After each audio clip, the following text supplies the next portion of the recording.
I was checking my channel stats the other night and it surprised me. 97% of viewers aren't subscribed.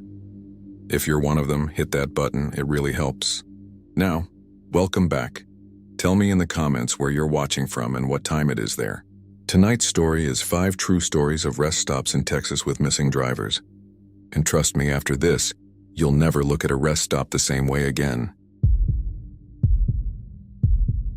It was the night of September 7, 2019, and I was working the late shift at the McLennan County Sheriff's Office, the sort of Saturday where the football scores crawl across a muted TV and the coffee tastes like it died and was brought back out of spite. The fluorescent lights had that sickly halo, and the air conditioning kept clicking on and off like a heartbeat you didn't trust. I was halfway through entering a trespass report when the phone on the dispatch desk rang and a man's voice came in tight and breathy, the way people talk when they're trying not to move. He said, "Deputy, I'm at Rest Area 47 and I need to know if there's anyone else out here." I told him the state closed that stop 2 years back for maintenance and never got around to opening it. And he said very carefully, "Then who are the 3 people standing in the grass watching my car?" He had one of those voices that wrap themselves around your ribs, nice enough, a little worn from the road, with the kind of drawl that thins out when fear sits too close. He told me his name was Mark. He was headed west on 84, and his GPS had glitched him off the highway and into the old loop. He hadn't meant to stop, but he'd been blinking hard for 10 miles, and the little cinder block bathroom hut and the picnic shed looked like a place to catch his breath. "There's a light," he said. "Just one lamp." I figured somebody forgot to cut the power. He paused and I heard wind pass across the mouthpiece, a dry hush like a sheet being pulled. "They're right where the light stops," he said. "Like they know where to stand so I can't see their faces." "Keep your doors locked," I said, already lifting my hand to flag down Vega, who'd just come in with a honey bun and a fresh styrofoam cup. "Engine on. Windows up. You're not alone." I wrote Rest Area 47 on my notepad and tapped it so Vega could see. He raised his eyebrows. "You sure?" And I nodded. "Go." And he turned and jogged back out, the lobby door thumping shut behind him as the night air shouldered its way in. On the line, I heard Mark's seat creak as he shifted. Somewhere close to him, something tapped on glass. 3 little knuckles, polite, patient, neighborly. "It's right beside me," he whispered. "It's smiling." "Eyes forward," I said. "Hands on the wheel." "You don't have to look at it. Just talk to me. Tell me what you see around the stop." He started listing ordinary things like he was building himself a raft with them. The picnic shed with the warped tin roof that tongued each gust like it was tasting the night. The chained bathroom door. The barbed wire fence that ran away in both directions, leaning and rusted where the posts gave up. A white grocery bag snagged in one corner of the wire, inflating and collapsing like a little lung. He told me the lamp had a high, steady ring in it, that old ballast thing the maintenance guys complain about. He said he could hear the grass talking to itself in the wind. He said there were 3 figures and he couldn't see their faces, only the shape of a head turning, like a bird studying something. Then the tapping started again. A fingertip traced a circle on his driver's window. Squeak, squeak, squeak, patient as a kid with a crayon. "It wants me to open up," he said. It spelled it. OPEN. I told him Vega was too out and to sit tight, but the word sit tight felt wrong, like telling someone to relax while a snake eyed their ankle. The phone rustled. His breath grew thin. "I think it knows I called you," he whispered. And I heard something behind the wind then, a low exhale that wasn't his and wasn't the night either, like someone trying not to laugh. The lamp hummed like a chorus of insects and then cut out, just a hiccup of darkness. And I heard him make a sound men don't like to make around other men. When the light came back, he said, it got longer. He wasn't doing poetry. He meant it, like somebody pulled on it. He said when the thing shifted, its knee bent the wrong way. He said the one at the bathroom door had its head tilted at an angle nobody's head should tilt. "You're not alone," I said again, and he said, "Okay." The kind of okay people use for "I hear you" and also "I'm alone." He lasted 4 minutes more. He asked me if I could hear the chain moving on the bathroom door. I could, clear as a sermon bell scraping across cinder block. He said, "Do you see them?" And I realized he wasn't asking me. He was asking himself, trying to answer his own mind. The circle on the glass went faster. He whispered, "Thank you." which was the last whole sentence he gave me. The phone made a soft sound like he'd laid it down. The line kept on, open and empty, the way a room keeps smelling like someone long after they leave. Vega pulled into the loop a few minutes later, headlights spilling across the concrete, and keyed up. White Accord. Engine off. Coffee cup in the console. Driver not present. He didn't say anything about the footprints in the dust except that they didn't look right, which was enough. We wrote the report. We called the wife. We went out there at sunrise and tried to pretend it was just a patch of ground with wind in it.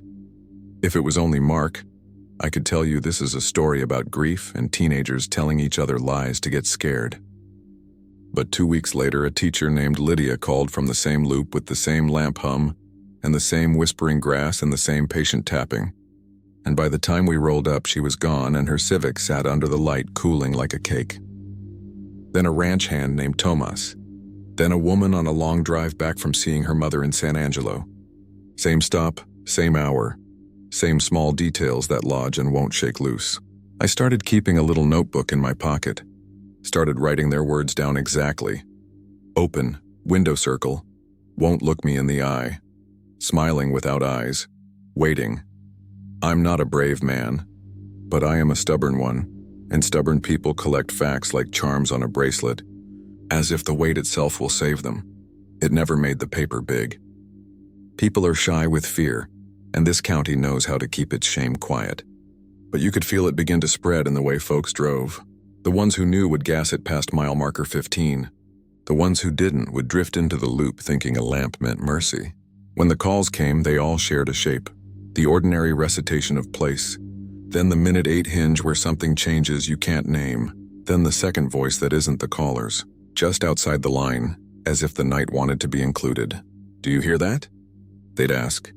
And sometimes all I heard was the ballast singing, and sometimes there was a slow, breathy exhale that made the skin between my shoulders go tight. I'd say help is on the way. I'd say don't open the door. I'd say you're not alone, and they'd say okay in that I'm alone way. We tried a camera once. A motion unit borrowed from animal control.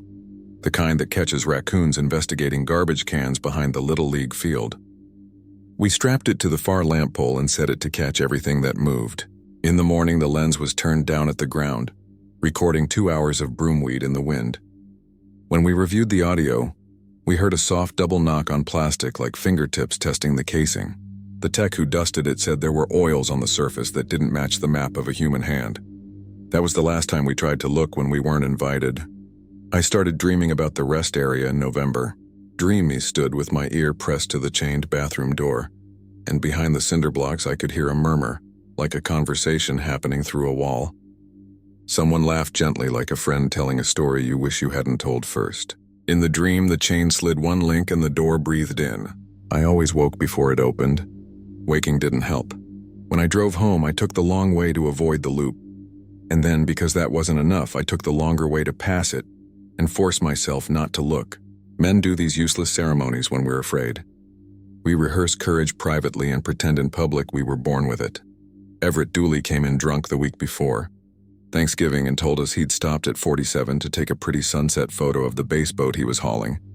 The kind you post so your ex can see what a fine life you're pretending to have. I saw him plain, he said, swaying against the counter.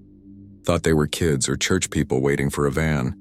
Then they turned toward me and I didn't like the way their knees worked. We offered to drive him home. He said he drove himself just fine. He took 2 steps toward the door and then stopped with his hand on the knob. He said they wasn't far, that was all. They wasn't far. There's a rhythm to fear, and this one loved the 10-minute mark.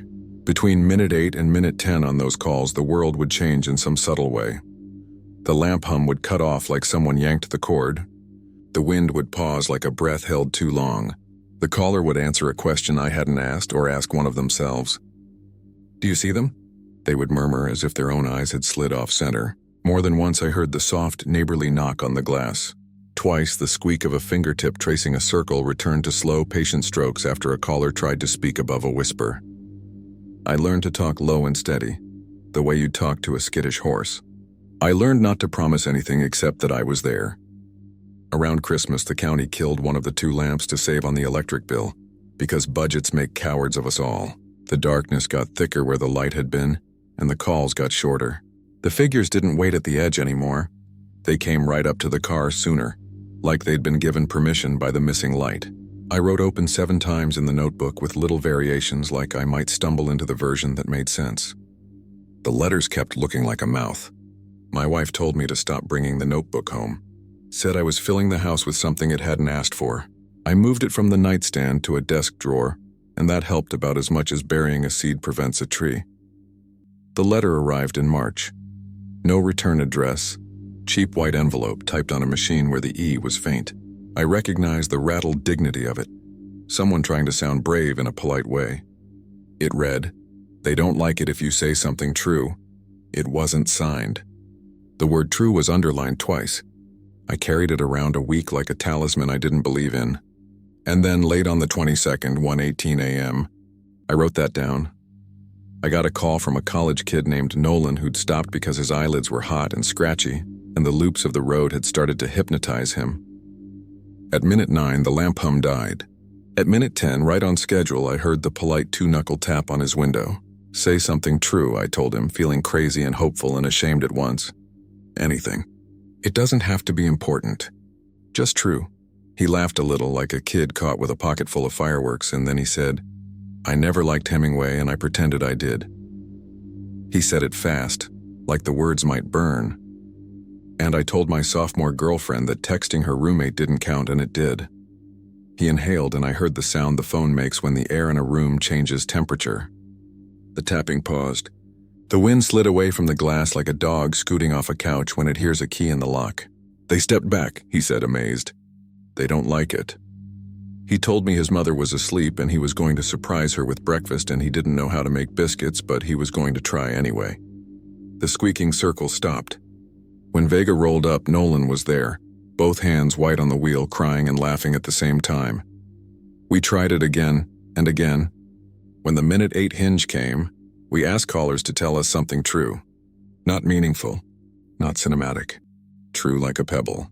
A trucker said he kept a second set of receipts to hide money from his first wife, and the wind around his cab softened like it had been made of animals that could be calmed. A woman said she told her sister the dress looked fine when it didn't, and the knocking stopped as if the knuckles were listening for a better ending. A man said he hated the paint color in his kitchen. A teenager said he was scared of the sound a piano makes when you touch the keys with the lid closed. A grandmother said her favorite child was the one who called her back first. It didn't always work. Fear is greedy. It wants the whole of you. But the figures seemed to dislike the flavor of truth, even the small stuff, as if the rest stop needed you soft with pretending before it could invite you out of yourself. That little trick, the knife and blanket of it, saved some people. Not all. In April, a man yelled that they were outside the car, and then there was a thud and the line went watery and we never found him. In May, a couple stopped at dusk to watch the swift spin around the lamp, and the wife joked about 2 birds bickering like teenagers, and then her voice bent sideways mid-laugh, and the husband kept saying her name until the call clicked into nothing. By June, the state finally took down the sign. The loop stayed. The lamps died and left a bruise of moonlight on the concrete. A blue ribbon showed up on the fence where the grocery bag had been, and it ribboned the wire with a sound like someone practicing a whisper. People said the figures moved down the road to a culvert the county never cleaned right. I drove the long way. I told my deputies nobody needed to prove anything to a patch of ground. You want to know what I think they are. You want a word so you can put it on a shelf. I don't have a good one. I've heard every sermon about thin places and every story about what men make with their meanness, and the way a spot on earth can fill up with what's been poured there. Me, I think fear remembers. I think the rest area's been waiting a long time for people who can't afford a motel, and people who lie to themselves about how tired they are, and people who need to rest in a place that wasn't designed to keep them safe once the sign got pulled. I think the shape of the waiting got hungry. Maybe the word open is more a status than a command. Maybe the bathroom door isn't the only threshold out there. I went out one night with Vega, the new moon kind of night that swallows everything that isn't nailed down, to see for myself if the trick worked. We parked off the road and walked the ditch, staying low, our shoulders not quite lined up the way men do when they're pretending they're not afraid together. The loop sat like a mouth with a filling. The roof tongued the wind. The lamp that was still alive sang. I stopped 10 yards from where the window circles always started, and something by the information sign stood up taller than it should have been. We both froze. It tilted its head as if it could read the little map behind glass. I felt an ordinary cold and then the other kind, the one that begins between your shoulder blades when a room pays too much attention to you. I said out loud, "I'm afraid of not being useful," because it was true and small. The wind pushed once and then went quiet like it had stepped back. I left then. We both did. We didn't run. We didn't look back. We went to a diner and ate pancakes and talked about the price of feed. And the whole time my hands shook under the table like they were practicing a different story. The last time I passed the loop was August. Heat so heavy the metal stink came off the fences. I pulled over 2 miles on and walked back because men are porous. I stood where the driveway necks down from the county blacktop and took out my phone and dialed a number I knew wouldn't ring anywhere. I held the deadline to my ear and said, "I'm sorry." It was true. It felt like throwing a pebble into a dry well. The roof made a little chewing sound. Something in the grass shifted. I didn't wait for any other reply. These days, when the phone rings after midnight and the voice is taut and the wind is doing that whisper, I tell them what we learned. I say, "Tell me something true." Sometimes they say they love someone they haven't loved well. Sometimes they say they stole a candy bar when they were 9. Sometimes they say they talked to their dead dog at the mailbox and feel better afterward. Sometimes they say nothing and the knocking continues, polite as ever. Sometimes the wind slides off the glass like a dog caught where it shouldn't be. Sometimes it doesn't.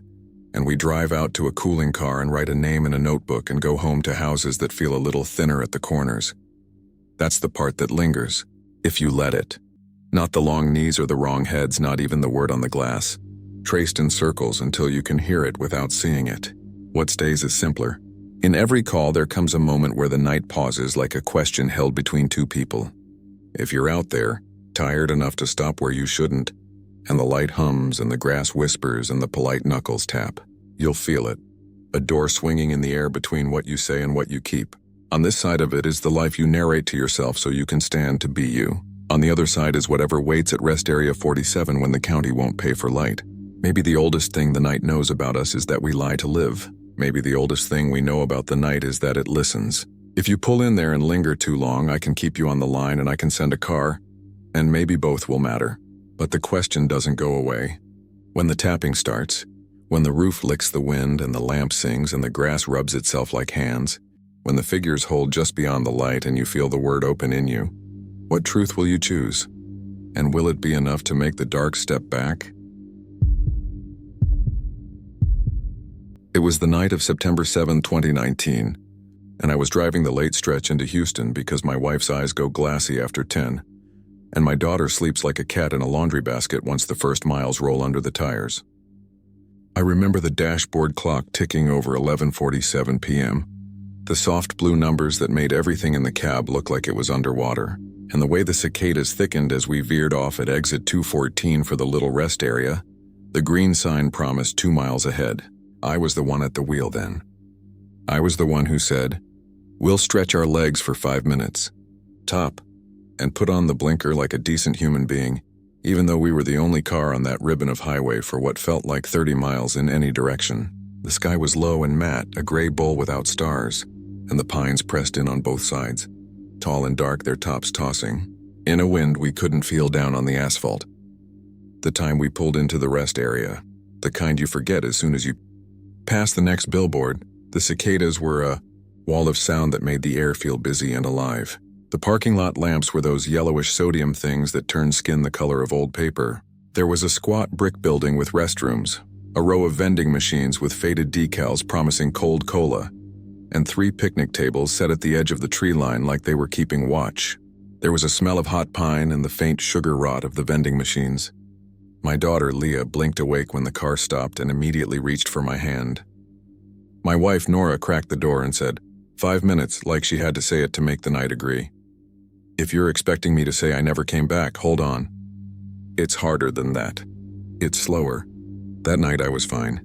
I stretched, rolled my shoulders like a man twice my age, and headed toward the restrooms with Nora. Leah, who was 9 and in that stage where every step is either a skip or a drag, said she'd sit at one of the picnic tables and count to 300. She had one of those battery book lights clipped to a paperback and waved it like a wand at the dark. The cicadas were so loud it was like they were inside my head. I remember thinking if there were words under that sound, you wouldn't hear them. If somebody said your name from the trees, you might think it was your own brain misfiring. The restroom was clean in the way of new brick buildings meant to be ignored. The air hand dryer wheezed. The mirror had a little sticker that said, "You are here," in a red dot, and then nothing else. Nora gave me a look over the sink like she was trying to decide whether to tell me something, and then shook her head. "Nothing," she said, and smiled. When we came out, Leah had moved to the table nearest the trees. She had her shoes off, feet tucked up, a little nest of belongings around her, the way kids like to make rings of their stuff.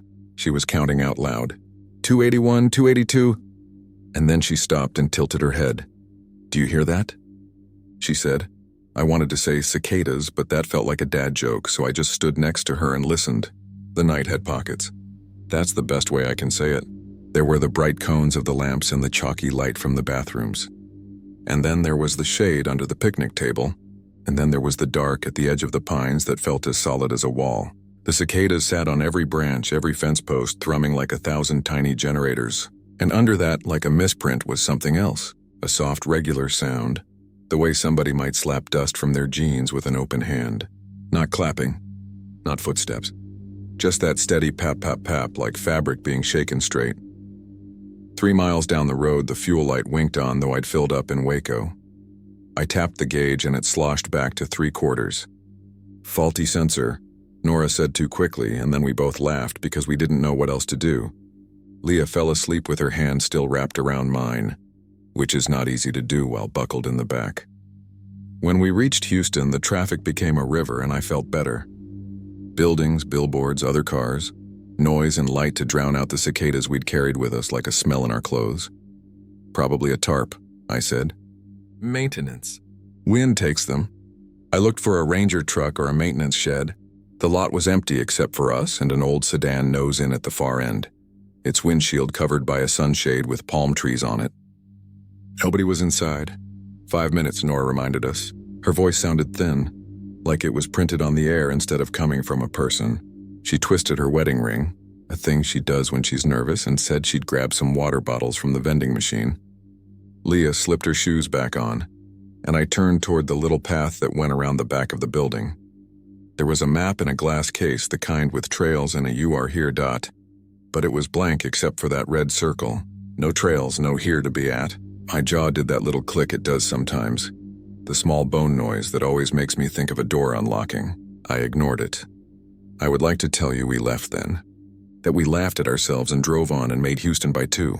But there are nights when everything is arranged with quiet care, like a service table set for a ritual. We didn't feel hunted. We felt invited. That's worse, I think. I said I wanted to stretch my legs. I said my back felt tight. I set my wallet and my keys down on the picnic table next to Leah's book as if I were going to take 3 steps and come right back. "Dad?" Leah said, because she is the one who notices the tiny change in me before I notice it myself. "Don't go far." "I won't," I said, and I believed it. I walked toward the edge of the grass where it feathered into the pine needles, and the sound of the cicadas got louder, or else the air between my ears thinned.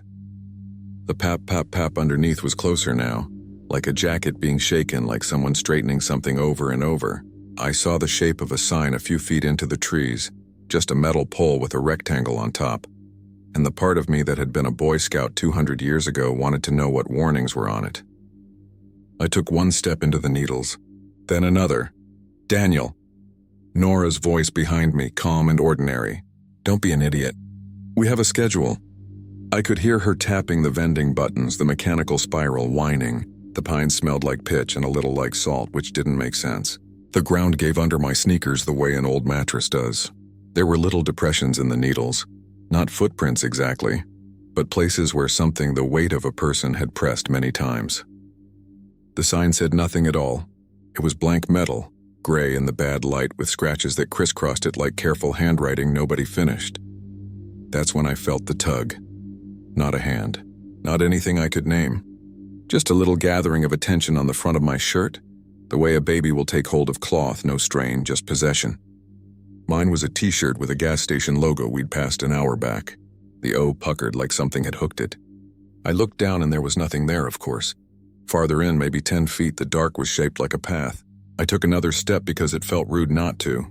"Dad," Leah said, a scare in the word but soft, like she didn't want to say it too loudly. The cicadas rose and fell in one of those country night waves, all the bodies in the trees agreeing to get louder at once, and then to quiet. For an instant there was a seam of silence where something could have spoken. Nothing did. I took a step back, and whatever had its pretend fingers in my shirt let go without a fuss. I stepped back one more time for luck. I was in the grass again. I turned around to say something stupid about bugs. My wallet and my shoes sat neatly at the corner of the picnic table I'd been standing beside. My keys lay exactly parallel to the wallet. I hadn't taken my shoes off. I hadn't. But there they were, side by side, laces tucked inside like a mother had straightened them. For a second I thought, I don't know what I thought. A trick, a prank. The kind of practical joke that ends harmlessly. I looked at Nora, who stood with a water bottle in each hand and her mouth open in a small O like she'd forgotten what mouths were for. I looked at Leah, who had one hand on my wallet and one on my shoe like she could keep them from being any neater than they already were. "Dad," she said, and then whispered, "Don't go back there." "I'm here," I said, and then I heard how silly that sounded, as if I were assuring them I hadn't slipped between 2 seconds while their backs were turned. "I'm right here." My feet were inside my shoes, of course. They had to be. I wiggled my toes like a drunk to prove it and felt the rubber, the sock, the damp. The shoes on the table were identical to mine, down to the scuff on the left toe from when I'd kicked a concrete step 2 weeks earlier. When I reached out, my fingers met air over leather that wasn't. My wallet lay solid and weighty and nowhere at all. It was a picture of a wallet in the night, and that was somehow worse than a trick. We didn't talk much after that. We gathered ourselves the way you do when you're embarrassed in public and want to look normal doing it. Nora's knuckles were white around the water bottles. Leah threaded her fingers through mine so tight it hurt, and I liked the pain because it was such an ordinary pain. We got in the car. I started the engine. The blue clock said 11:55 p.m., and I had the precise certainty that it had said 11:55 p.m. for much longer than 60 seconds, like the numbers had chosen to be that way. As we pulled out, the edges of my vision fuzzed, and the cicadas, bless them, were louder than any engine could be. I wouldn't have told the story if the story ended there. Plenty of people have unremarkable nights that feel strange at the time. But 2 days later, after a barbecue with my brother and the kind of conversational landmines families keep in the yard, I reached for my wallet on the dresser and it wasn't there. The shoes I'd kicked off? They were exactly where I don't leave them. Twin and tidy, laces tucked, toes aligned with the baseboard. They looked posed like the shot in a magazine that says, "This is how you live when you are a person in control of things." My keys, never parallel to anything in their lives, lay side by side like chopsticks. I said Nora's name in that voice husbands have when they're not sure if they're asking for help or confessing to a sin. She came in and stopped with her hand still on the doorframe. I watched her shoulders stiffen, and I knew she was hearing the cicadas, though there were no trees outside our apartment window. Only concrete and a billboard for injury lawyers. "Maybe Leah did it," she said. But the way she said it told me she didn't believe that any more than I did. Leah is many things, but she does not care about parallel. She is chaos with hair. When I went to ask her anyway, she had arranged her markers in color order without knowing she'd done it. She was staring at them like they were a test she'd been told she could not study for. "Did you?" I started. "I woke up with my shoes in the bed," she said in a small voice. "They were clean, like new. Daddy, did I bring the trees home? You're thinking I should have gone back then. I should have thrown us into the car and watched the blue numbers roll over the dashboard and driven to exit 214 before the sun went down. Maybe you're right.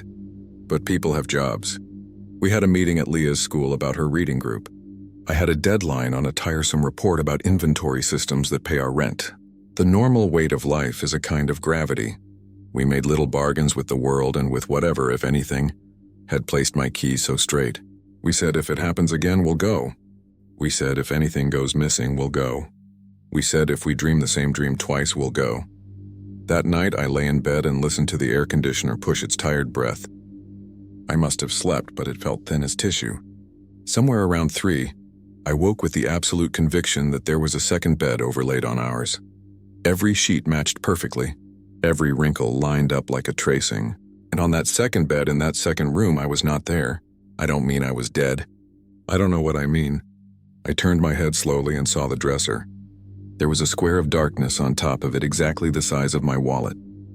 When I got up at 6 to make coffee, there was a faint rectangle of dust on the dresser where the leather had been. My wallet was gone.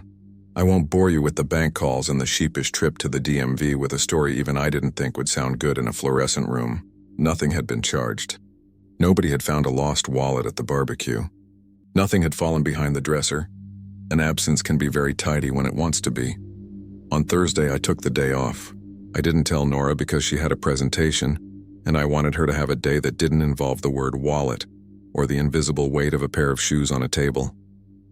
I drove out of the city and the buildings fell away like scenery in a play. The highway opened. I counted the exits.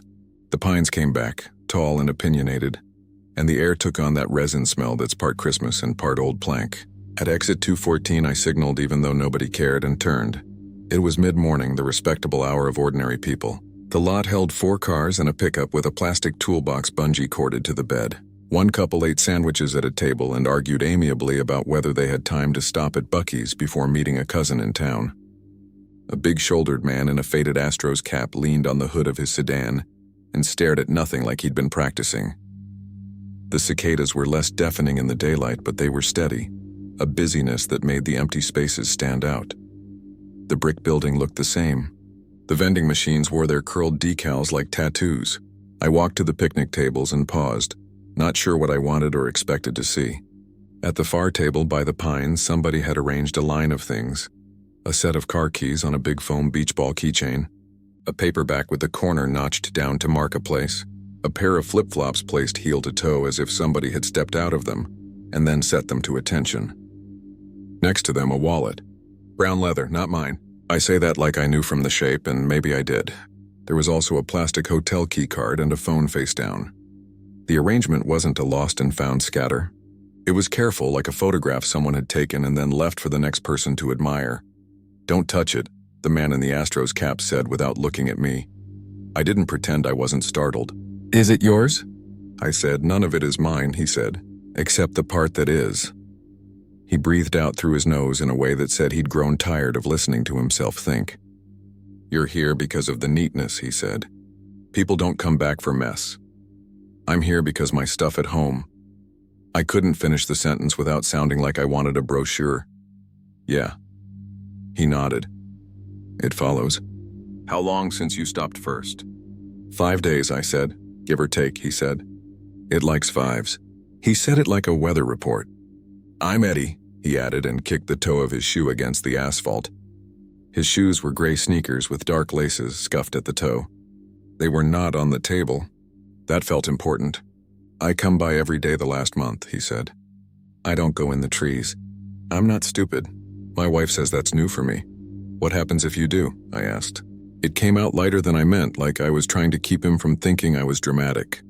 He tilted his head toward the dark between the trunks. "They straighten you out," he said. We stood there a while. The couple with the sandwiches packed their wrappers in a bag and walked to their car. The woman looked toward us and then away quickly, the way people don't look at funerals because one look and the story has to be admitted to. A maintenance truck pulled in, idled, then rolled on without stopping. I noticed it then. Faint depressions in the pine needles the way I'd seen them that first night. No clear footprints, just the suggestion of weight, repeating. The blank sign leaned a degree more than it should, and the scratches on it did look like letters if you didn't try to read them. "A man in a yellow polo came through last week around lunch," Eddie said. "Wife in a visor. He took off his watch, set it right there." He pointed to an unoccupied square of table like there was a memory still standing there, something you could bump your hip against. She said, "Ken," the way you say somebody's whole life in one syllable. He smiled like he had heard a song he used to know and walked in. Like a gentleman going to see if the grill needs more charcoal. She didn't chase him. That's the worst of it. She stood right there and I could see she wanted to be polite. He stopped. The cicadas sawed. We're taught to be polite to invitations. "Did he come back?" I asked, although I knew from the shape of his mouth what the answer would be. Eddie shook his head. "She called people," he said. She cried in a careful way until someone from the county came with a flashlight like the light was the point. They walked 10 feet in and announced there were no tracks. Then they said it again because they liked how it sounded. No tracks.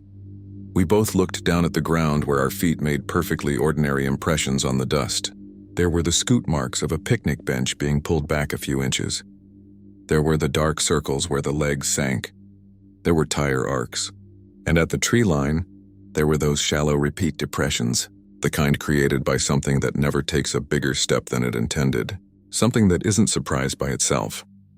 I asked the county guys later. Yes, I called about no tracks. The man on the phone took my name like he was doing me a favor and said they'd had some calls about that rest area, but nothing official. People wander, he said. Texas is big. People wander and then they don't. I asked about cameras, and he said the state hadn't put any in yet, that they'd discussed it, that grants were complicated, that privacy was a thing, that a camera wouldn't help much if a man took a notion to take a walk. I asked him because I couldn't not, if he'd ever seen shoes line up by themselves. He hung up in the way of government men who feel they have fulfilled their duty. I kept going back. I said I was taking a walk at lunch. I said I needed a break. I said I was seeing a client. I got good at lying, but not to myself. Sometimes Eddie was there. Sometimes there was a woman in scrubs with a hospital badge turned backward on its lanyard. Sometimes there was nobody but the cicadas. Always there was an arrangement on a table. Clean things, either new or made to look new, placed with a care that felt like love if you didn't think too hard. A belt coiled like a sleeping snake. 2 cell phones stacked in a way that would offend any teenager for its lack of case. A paperback open to its middle and laid face down so the spine wouldn't crack. A ring on its edge balanced impossibly. An O given height like a letter leaning forward to listen. I never saw anyone step over. That would have been too easy. What I saw were the parts of life that make a person feel less heavy. The habit of tidying before you leave. The good intention of not making a mess for others. The quiet, private pleasure of order. I think that's how it does it. I think whatever the dark at exit 214 is, and I won't insult you with theories dressed up as facts, it doesn't grab. It doesn't roar. It arranges. It cleans you up. It makes you feel like a person who is finished. Around the 3rd week, Nora noticed. I came home with pine needles on my socks, and you can't lie about a pine needle. We sat at the kitchen table in the bad apartment light and tried to speak in a way that would make sense to a world where things stay where you put them. Leah hovered in the hall, listening for the part where the adults stick the landing. We didn't. We said we'd go together. We said daylight made everything a story you could tell with fewer metaphors. We said we'd bring a friend, as if other people were talismans. We went on a Sunday afternoon in late September when the sky was the rough blue of work clothes, and the heat had moved an inch to the left of summer. We parked nose in, because everything there wants to be neat, and we walked to the tables with that slight Sunday headache you get from doing the right thing too late. The arrangement that day was simple. A pair of men's work boots, brown with that reddish dust that gets on everything in certain towns, laces tucked, toes squared. Next to them, a wallet with a cracked ID window. On top of the wallet, a folded piece of paper like a receipt or a list. Nora reached for me without looking and caught my sleeve. Leah took my other hand and squeezed like she was checking the pressure on a tire. I told myself to be brave in the way of fathers, which is mostly not about doing anything heroic, but about not doing anything stupid on camera. The folded paper had a line of grease across it like it had been in a pocket next to something that sweated oil. I looked at Nora and at Leah, and then I picked it up because I didn't know what else to do. My fingers found the weight of it, which surprised me. So much of what sat on those tables didn't feel real when you got close, like the idea of an object rather than the thing. The paper was a real thing. My hands shook a little, and I hated that, and also I was grateful for it because it felt like mine. I unfolded the paper. It was a child's drawing in green crayon. A rectangle house, a triangle roof, a tall stick tree with V's for birds, a sun in the corner, and 3 figures with round heads and cartoon smiles. Under them, in smeary block letters, Dad, Mom, Me. The E's made out of vertical lines with little arms pointing right. The paper smelled faintly of motor oil and salt. Leah made a sound that was too old for her. "We're not going in there," she said. "Promise me." I promise. My voice had a rust to it. "We're not going into the trees." "Then how do we get them out?" She meant everybody who had ever lined up their life and stepped forward after it. She meant my wallet too, and her shoes in the bed and the way the empty place on the dresser had a weight you could not pick up. I don't know, I said. I hated the truth for being correct. We stood a long time. The cicadas sawed and clattered. A breeze moved across the field beyond the trees, and the overgrown grass bent and rose like a breath. A truck downshifted on the highway, and the sound came through like a note held under all the others. There was a rhythm under the insects I couldn't place at first. Pop, pop, pop. The fabric shake. It was closer now, as if the air itself were being straightened. Nora's fingers tightened on my sleeve and then let go. She is better at standing still than I am. She took one step toward the table, and I felt a flutter in my chest like a flock of small birds deciding something together. Leah hissed through her teeth, that scared sound children make when they are trying not to cry because crying is an admission. Don't, Leah said. Please, Mom. Nora stopped. She smiled at Leah, that smile she has that holds the whole world in a hand. She didn't say it would be okay. She is not a liar by nature. All right, she said softly. All right. She reached out in the space between touching and not touching and straightened the corner of the paper where it had bent, and that infinitesimal act, a 1 millimeter correction, made the air tighten like a belt. I heard the cicadas stumble and recover. The pap pap pap lined up perfectly with my heart. We left. We had to peel ourselves away from the place like tape from a window. We walked to the car, got in, and sat with the engine off a full minute longer than made sense, listening to nothing useful. When we pulled out, I looked in the rear view without meaning to. There was a man at the edge of the trees. He wore a yellow polo, I think, but that may have been the color of the light. He was not facing us. He was turned slightly, as if listening for his name in a room where names are whispered. Life resumed around the hole. We went to work. Leah went to school and said a new girl had joined her reading group, a transplant from Florida who had a dolphin charm on her backpack zipper and laughed at everything like she meant it. Nora made soup and then didn't eat it, standing with a spoon in her hand like a woman in a painting. On a Wednesday in October, I ordered a pair of shoes online because mine had started to look like they wanted to be on a table. The delivery box came with a neatness that made my scalp prickle. Inside, the shoes lay heel to toe, paper stuffed. In their mouths, laces coiled in tidy loops like sleeping snakes. I threw the box away and took the shoes to Goodwill and bought other ones in a grocery store. And if you think that's irrational, then you haven't had the arrangement get inside your head. Eddie stopped coming. I went twice in a row and didn't see him, and then once more to be sure. I left a note under a rock on the table that said nothing helpful, just that I hoped he was well. If you think I should have tried harder, you are right. I tell myself now that maybe his wife told him to stop. Maybe he listened. Maybe he listened to the right thing. But on a Monday, when the sky was the color of laundry that has been washed too many times, there was a new arrangement. A cap with the Astros logo, clean as a store shelf, a key on a ring with a dull brass tag stamped EM, and a folded receipt from a gas station 2 towns over.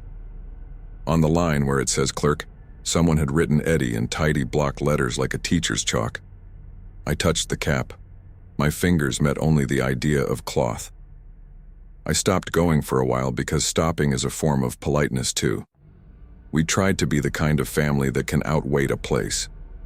The neatness at home eased. Not all at once, not like a door opening, but like a person deciding to forgive something small. My keys splayed themselves again like combed hair after a walk in the wind.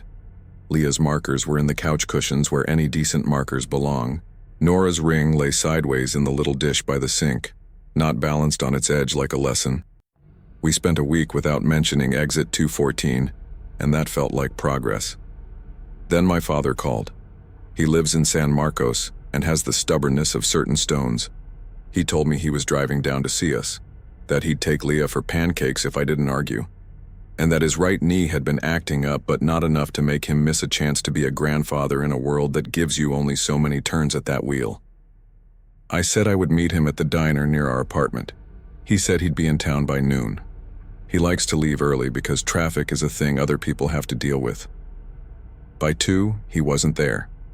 By 3, He didn't answer his phone. By 4, I called the state police because there are calls you have to make when you are the adult in a room. The woman on the line was kind the way some people are, with the half-tired humor that says she has seen worse than you and will still make space for your particular terrible. She asked me where he would have stopped. The word came out of my mouth like I had swallowed a coin. Exit 214, I said.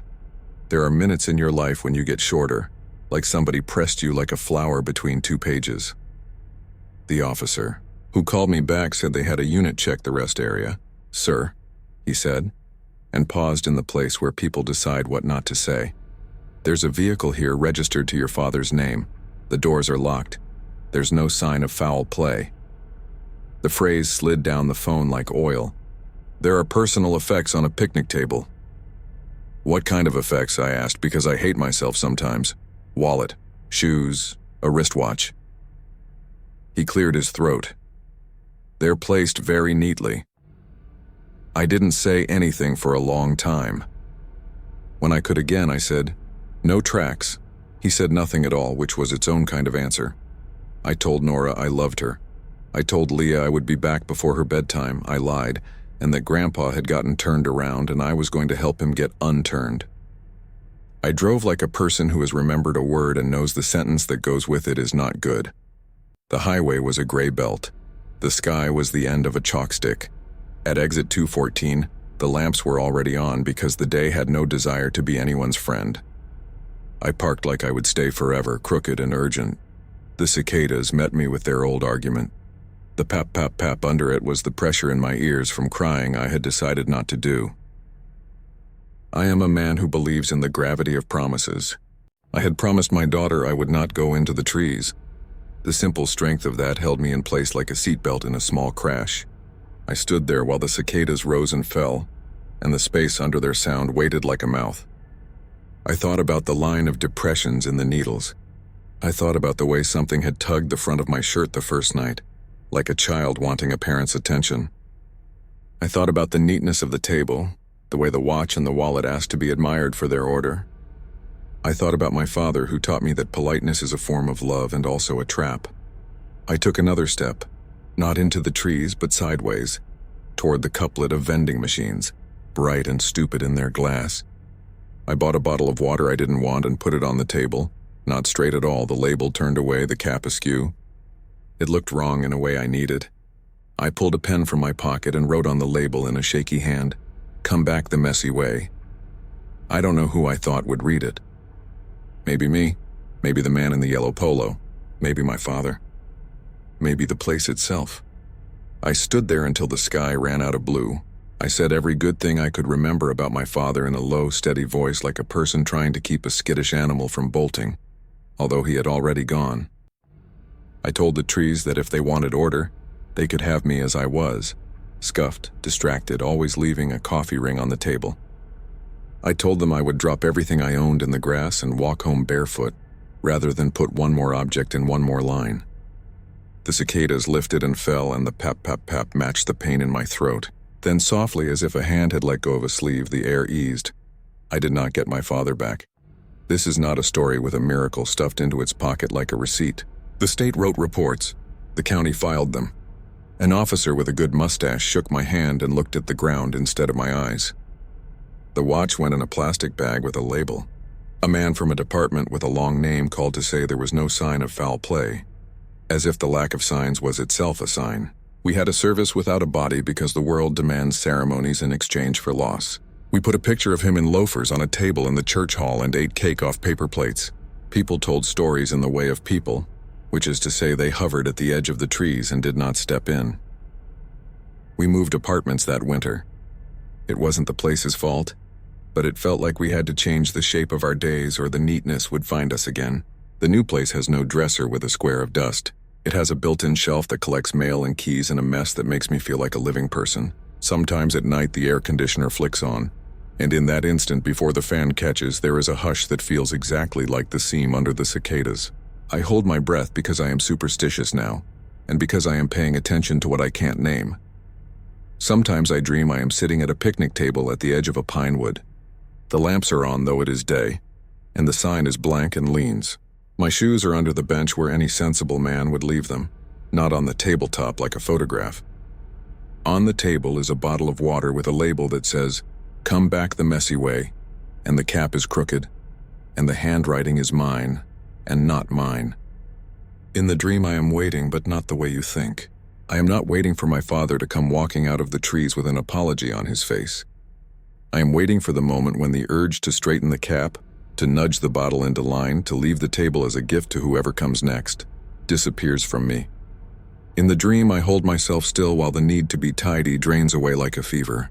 When I wake up, the room is full of the steady household noises that never meant anything until they did. The refrigerator click, the neighbor's door, the tubes in the walls deciding what to do about water. I lie there and listen and do not move things into lines. If you're looking for an answer at the end of this, I don't have one the way you want. I can tell you the name of the exit and the smell of the pines, and the way the cicadas fill the silence until you can't find your own name, even if you shout it into your hands like a secret. I can tell you the neatness is a beckoning and not a command. I can tell you that sometimes it is easier to step into an arrangement than to live in a scatter that looks like failure. I can tell you that I keep a small dish by the door for my keys, and I never, ever line them up. Last week, Leah asked to stop for a soda on the way back from a school concert. We were on a different highway, a different night, but all rest areas are cousins. In the yellow cone of the lamp, we saw a table with a paperback laid face down and a pair of sandals perched side by side. Leah reached for my hand and I reached for hers, and we walked past without touching anything. In the car, she said, "Daddy, do you still hear them?" Sometimes I think I do. In the click between noises. In the moment before a promise turns into a step. It sounds like cloth being straightened. It sounds like a list being folded and put away. It sounds, if I'm honest, like my own voice saying, "You will feel better if you put this right." I tell that voice to wait. I tell it that there is a way back that isn't neat. I tell it that some of us are going to try, for as long as it takes, to come back the messy way. It was the night of September 14th, 2018, and I was on the graveyard shift for the Texas Department of Transportation, the lonely crew that babysits the westbound rest area off I-10 between Fort Stockton and a whole lot of nowhere. My job title on paper was Facility Attendant 2, which sounds like I watched over an opera house, but all it meant was I cleaned restrooms, restocked paper towels, kept the vending machines from throwing fits, and called a tow when something on four wheels gave up the ghost under the high desert stars. I carried a ring of keys that made me feel important when they clanked against my thigh, and a battered clipboard full of forms that made me feel like a clerk in a dying corner of the world. The wind had been up all afternoon, combing the creosote with long dry fingers, and the sky at dusk went orange, then sherbet, then violet, as if God were layering it just to show off for no one in particular. I remember the air smelled like sun-baked rubber and dust, a scent you only get along that stretch when the heat leaches chemicals out of old highway shoulders. Moths pinged the fluorescent tubes beneath the visitor kiosk. The desert sings out there in ways you don't notice until you're alone. A buzzing transformer, the flag rope ticking against a halyard, the whisper of sand grains skittering over concrete like tiny fingernails. I'd just finished mopping around the vending alcove and written 11:07 p.m. on the sheet that said I had indeed mopped around the vending alcove. When the radio on my belt crackled and made me jump enough, I slopped mop water onto my boot. "Dispatch to Rest Area West, you copy," a woman's voice said. Lorraine. She always sounded cheerful in a way that made you wonder if her face hurt by quitting time. "Rest Area West, copy," I said, thumb on the rubbery button, eyes drifting to the road. The highway lay out there like a black river under starlight, truck lights like drifting campfires. "Got a disabled eastbound at marker 322, but he rolled into your lot to be safe." "You alone tonight, Joe?" "Me and my keys," I said. "I'll check on him." "Much obliged." I set the mop back in its yellow bucket and went outside, the automatic door sighing shut behind me. The wind brought cool with it now, a mercy. The lot holds maybe 20 spaces for semis and another 20 for cars. And at that hour it was mostly rigs, diesel engines murmuring to themselves like big sleeping animals. I spotted the disabled vehicle by the way its driver sat hunched over the wheel, dome light on, shoulders bowed. A little white sedan with plates from Louisiana glittering with dust. "You doing all right?"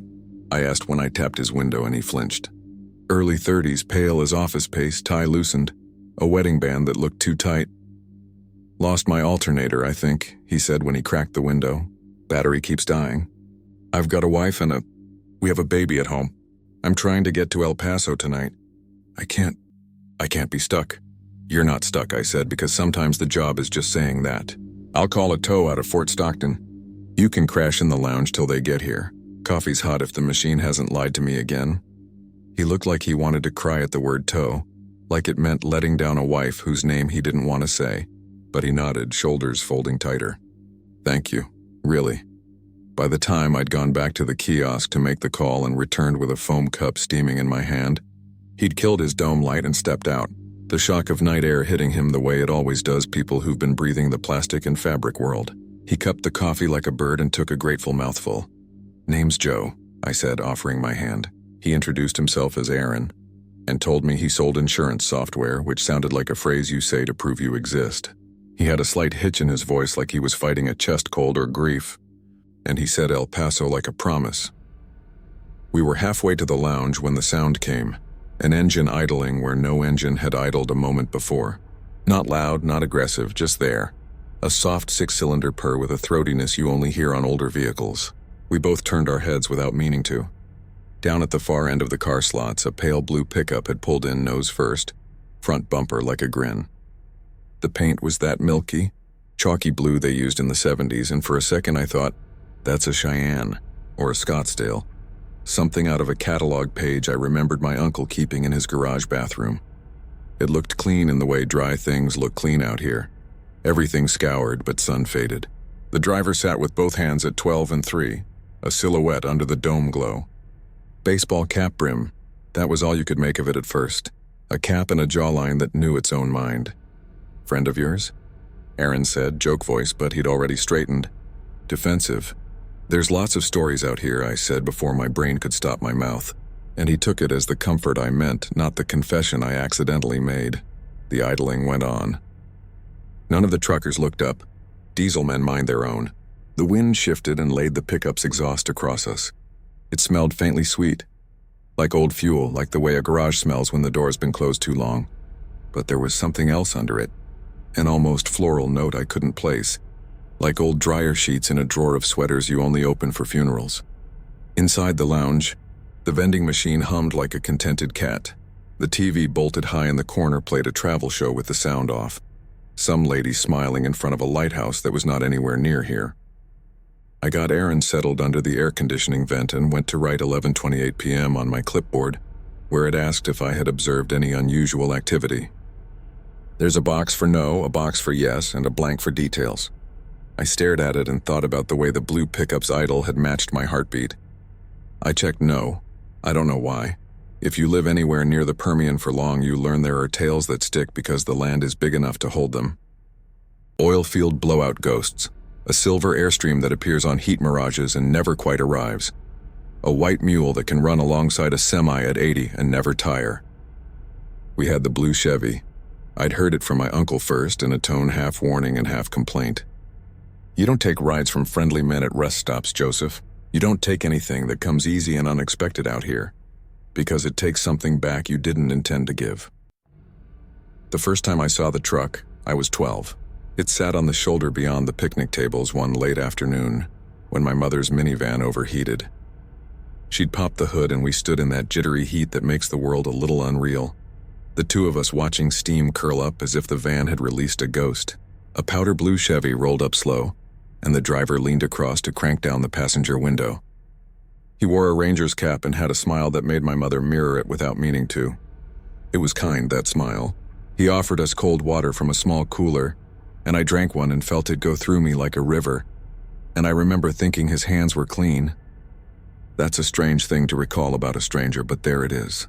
He said a tow was coming already, don't you worry, and then he eased away just like that.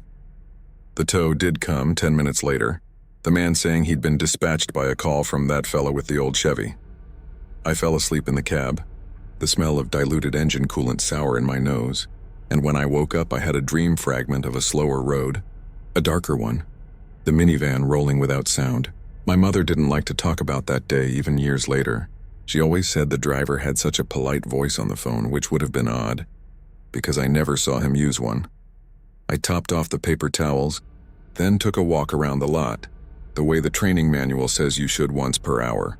My flashlight beam caught lizards frozen mid-scamper on the sidewalk. A nightjar lifted off the fence with silent disappointment at being interrupted. The sky had gone big and black and full of the kind of stars that made me feel like a kid with his nose pressed to the glass of a jewelry store.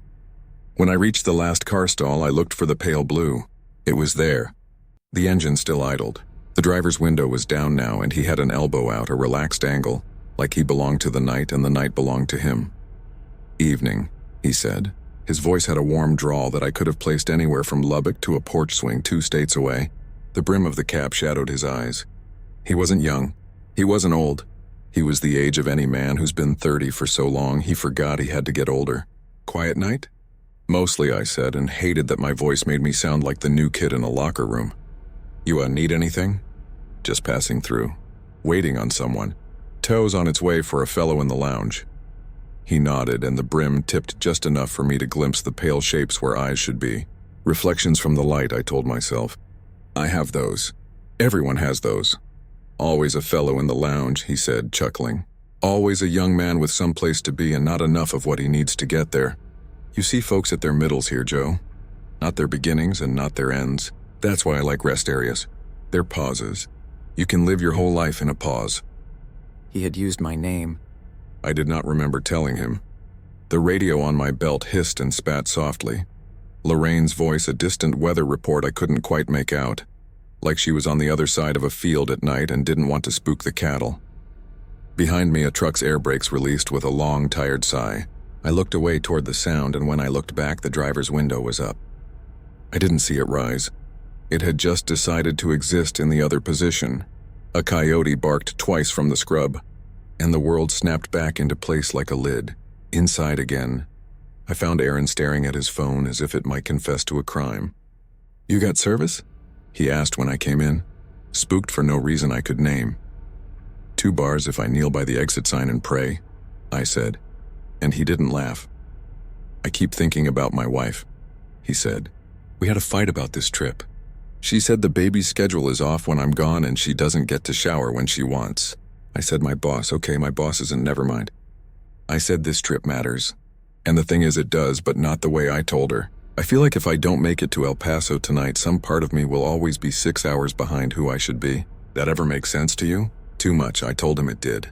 I told him Tao was on its way and that sometimes a busted alternator is the best thing that can happen, because it means someone else turns the wrench for a while. He nodded, eyes shining in the TV's glow, and the travel show woman pointed at a lighthouse we haven't got and smiled like it didn't matter. At 12:02 a.m., the payphone in the breezeway rang. Yes, there's still a payphone there, a stubborn gray throat of metal bolted to brick. I've heard it ring 6 times in 5 years, and 4 of those were wrong numbers, and 1 was a trucker's idea of a joke. The 6th was this. I picked it up on the 3rd ring because the sound knives through me if I let it go longer. The receiver was cool and a little greasy on my ear. There was no breath on the line, just a hum that felt like the inside of a fluorescent tube. "Joe," a man said, not a question. "I've got your boy. Who is this?" "Man in the lounge. You're looking after him. That's good of you. He's not yours, but he'll do. They never are after all." I felt my mouth go dry. I looked through the glass at Aaron, who was now asleep with his head ducked forward like a commuter on a train that won't stop where he needs. "You calling from your car?" I asked, and I couldn't tell if I meant the blue truck or if my brain was trying to keep itself safe by thinking of any car whatsoever. "I'm calling from between places," he said. "You know that gap between the vending machines and the bathroom stalls? That space where you feel like you're walking too long for how small the building is? That's a good place to talk from. It's where men tell the truth when they're washing their hands too long because they don't want to go back outside." I pressed the phone so hard to my ear I heard the plastic creak. "If you have a problem, sir, we'll call DPS," I said in a voice that wanted to be official and ended up being mine. "You're going to hang up now." "I'm not a problem," he said, amused. "I'm a solution. You want to go home every night and not wonder if the man you helped made it where he said? I take that wondering away. I come in where you can't. I make sure he never has to explain to his wife why he failed again." He paused, and in the pause I heard something like the savored inhale a mechanic makes before telling you how much the part really costs. "You still wear your uncle's belt when you're nervous?" I looked down so fast I nearly cracked my forehead on the receiver. It was true. When my hands needed a job, they looped through old habits. The belt's leather had been polished by years of his life and then mine, and the buckle was a Texas map with the star in the wrong place. I could feel the familiar nick on the third hole where a screwdriver had once slipped. I put a finger on it like that could make the voice not exist. "You're making a mistake," I said, though I didn't know if I meant him or me. "Everyone who stops makes one," he said. That's why they stopped. The line went dead. Not softly. Dead like somebody had stepped on a lizard. When I turned, Aaron was awake and watching me. "Was that for me?" he asked, as if he'd been listening and understanding none of it and all of it at once.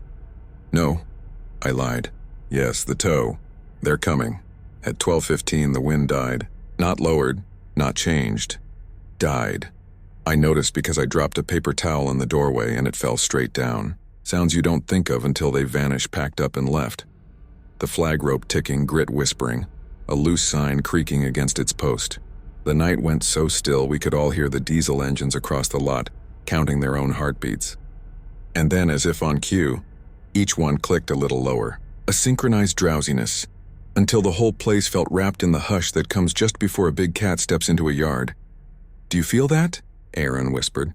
"I feel we should go outside," I said, and didn't know why I said it.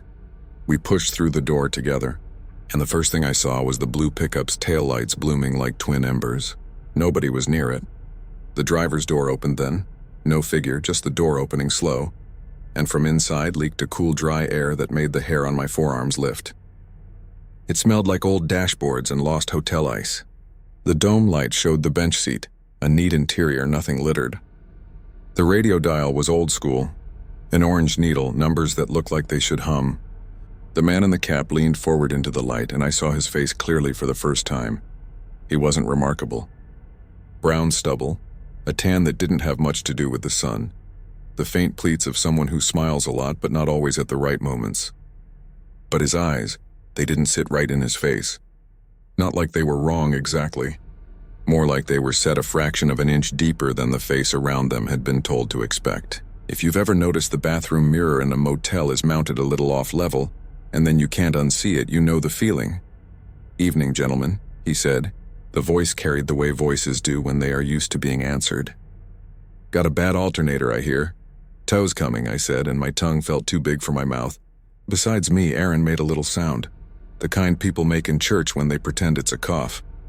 "I can get you further down the road," the man told him. "There's a parts shop open late in Van Horn. Got a boy there, can put in a rebuilt quick as you like. Your wife will be asleep and wake up and never know you were late. And you," he tipped the brim toward me, "you'll have checked every box on your sheet, Joseph, and you'll go home and sleep the sleep of the righteous, the way men do when they've sent another man safely on." Aaron took a step forward before he remembered to check himself. "How'd you know? That you're married? That your wife uses the sleep of the baby as a clock? That you promised something to yourself when you got on this highway you didn't say out loud?" The man chuckled, but there was no mockery in it. He liked being useful. He liked bringing two edges together and telling you it was a seam. "I've been around. You can tell a lot by how a man closes his car door and the way he looks at the horizon when he thinks it's looking back." "I don't," Aaron said, and then he did the thing you do when you're lost and someone offers you an easy street. He smiled apologetically and reached for the handle of the truck door with his right hand, like he already belonged in the story the other man was telling. I grabbed his sleeve before his fingers brushed metal. "Wait," I said. The word came out hard and ugly, like a wrench slipping. "Wait a second." The driver didn't mind being interrupted.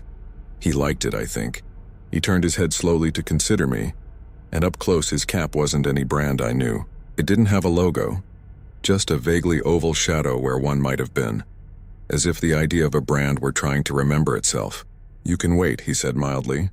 "Time's what you have out here. That's why they built this place. The trick is deciding who you carry your time with. Sometimes it's better not to carry it alone." "You've taken people," I said. "You've taken a lot of people. We have records. It wasn't a bluff, not exactly. The stories, the missing persons bulletins that collect in a county office like dead moths. The way the locals lower their voices when they say, 'She took his boy,' or 'He never made it to the next exit.' I had a file in my locker with photocopies I told myself I kept because I was a citizen first. I felt my mouth shaping words toward those ghosts now. Where do they go? He watched me with concern, like I'd just put my hand too close to a table saw. You're talking like a man who thinks roads only go one way, he said gently. Man like you should know better. You have a key to every door here, Joe. You know that sometimes the space between the vending machines and the men's room is longer on Monday than Tuesday. You ever counted your steps? You ever noticed it hum different at 2:58 in the morning than at 3? How a paper towel dispenser can sound like a breath? You ever walked the service hall between the buildings and felt your hair pull toward the left-hand wall? Like there's an old magnet buried there the size of a train car? It's not all maps. You know that. That's why you check boxes. Boxes make a man safe when walls can move. I swallowed and heard it. The night had a new sound under it. A low, distant tone like the world had a single string and someone had plucked it. The note lived behind my teeth. Aaron, God bless him, heard nothing but his own hope. He looked from me to the open blue door and back again. Maybe I should just, he said. Ride with me, the driver said, and his smile was no more sinister than a clean hand towel. We'll keep the cab light on if you like. I know a back way that's faster than a map. That was when the tow's headlights crested the entry lane, twin bars of harsh white, and the spell of stillness broke. The wind came back all at once, slapping the flag rope against the pole like a scold. The diesels across the lot bumped their idle up in a little chorus, 1, 2, 3, and the low string tone slithered beneath hearing. The tow eased to a stop near the lounge, and a man named Manny, I could tell by the silhouette, stepped out with his hat backward so it wouldn't blow off. He lifted a hand at me and I lifted a hand back. When I looked toward the blue Chevy again, the door was shut. The taillights glowed like banked coals, and the driver tipped his brim at me as if I'd done him a courtesy. You got a better offer, he said to Aaron, and there was something like pride in it that made my stomach fall through me. Manny wrote up a ticket and winched the little sedan onto the tilt bed, ratcheting straps in that satisfying way that says the world sometimes can be held in place by simple force. Aaron shook my hand in two hands and said thank you too many times, tears bright in his eyes the way men do when they're afraid they almost did something their wives would have to forgive. I watched the red of the tow's taillights stream away into the night, and when I turned, the blue pickup was gone. Not driving away. Gone. The space where it had been was only the space where things aren't. I wanted to chalk it up as a story you tell later over beers you shouldn't be having on a Tuesday. But nothing ended exactly. It would have been kinder if it had. Because once you see something that makes you feel like your bones are a set of tuning forks all humming to the same song, you start noticing other parts of the song everywhere. In the ringing payphone that wakes you from your nap on the janitor's bench at 3:07, in the way the automatic air freshener in the men's room puffs at odd intervals that don't match the label, in the service corridor between the buildings where the cinder block wall has a seam you can fit your pinky into, and if you keep it there long enough you swear you feel the block breathing slow. I started counting my steps. 84 from the exit door to the vending alcove on Monday, 88 on Wednesday. On Friday it was 81, and I know because I had to start over when a woman staggered out of the restroom crying into her hands, and I didn't want to count over that sound. I started listening. For the low string note under the world, for the tiny wince of something unhappy when the drain in the drinking fountain gurgled after a kid filled his bottle, for the way the wind would sometimes stop exactly when I reached the painted arrow that says exit, and then resume when I stepped past it, like I had been the clog in a pipe. At 2:40 a.m., a week later, I saw the blue Chevy again. It was across the highway this time in the eastbound rest area. The mirror of ours, like an evil twin you still take to Christmas because he brings good pie.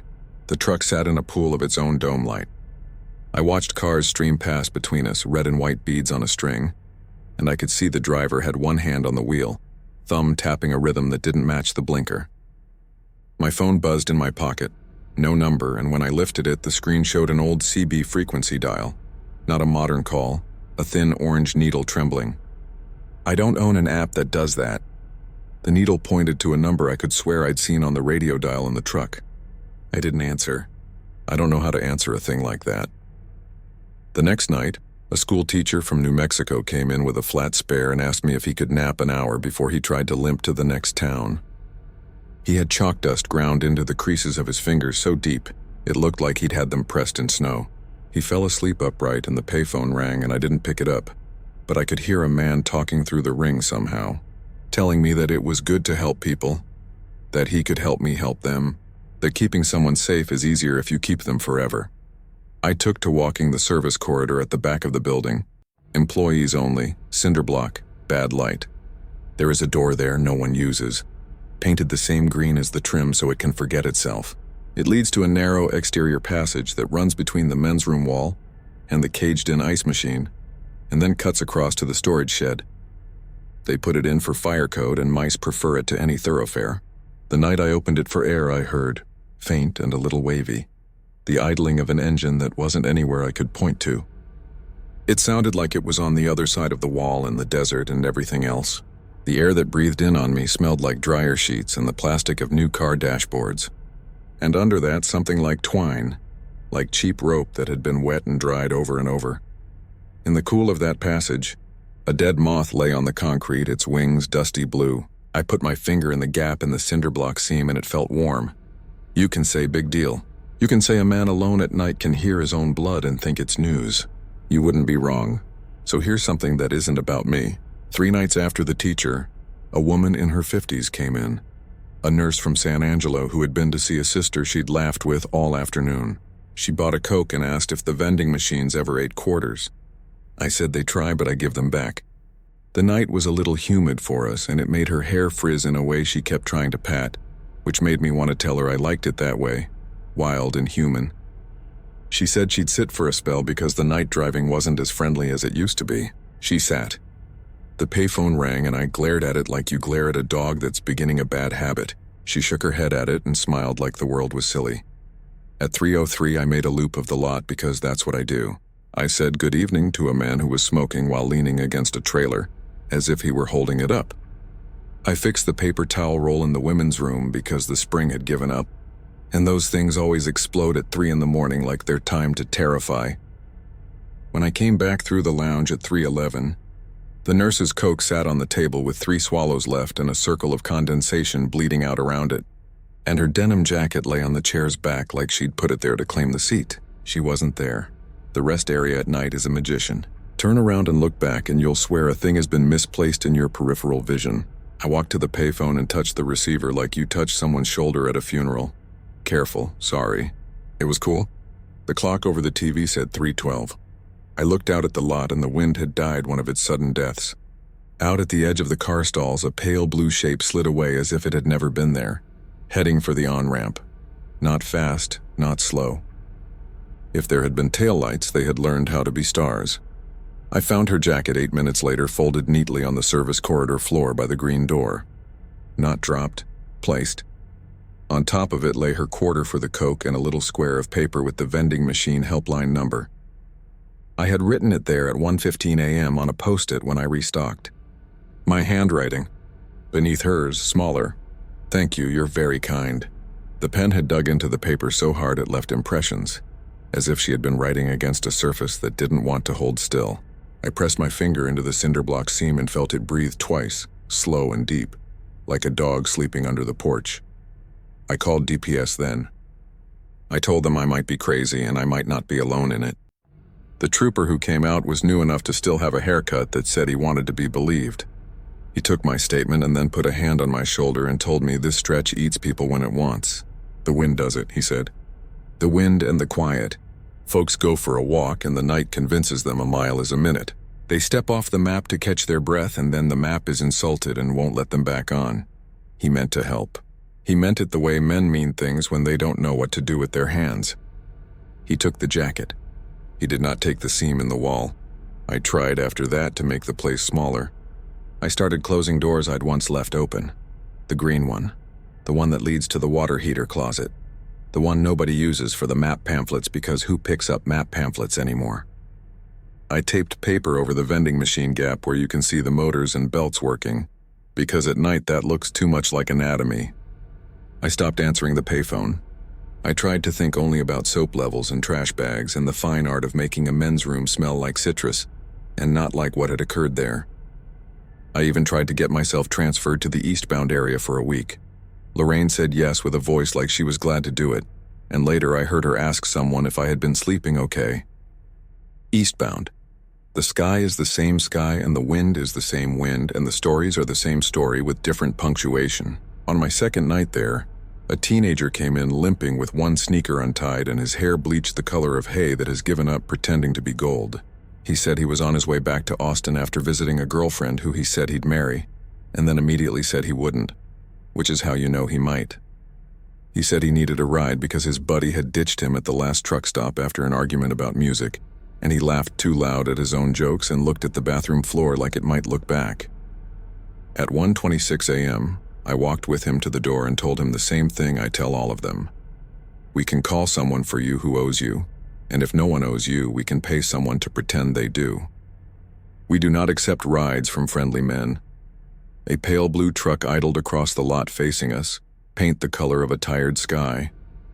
The driver tipped his brim at me, and I saw his face for the second time. It hadn't changed, but then it wouldn't. He lifted a hand like a gentleman allowing someone else through a doorway. You can ride with him, the kid said, like an idiot the universe had made on purpose to stress me, and he took a step I could not let him take.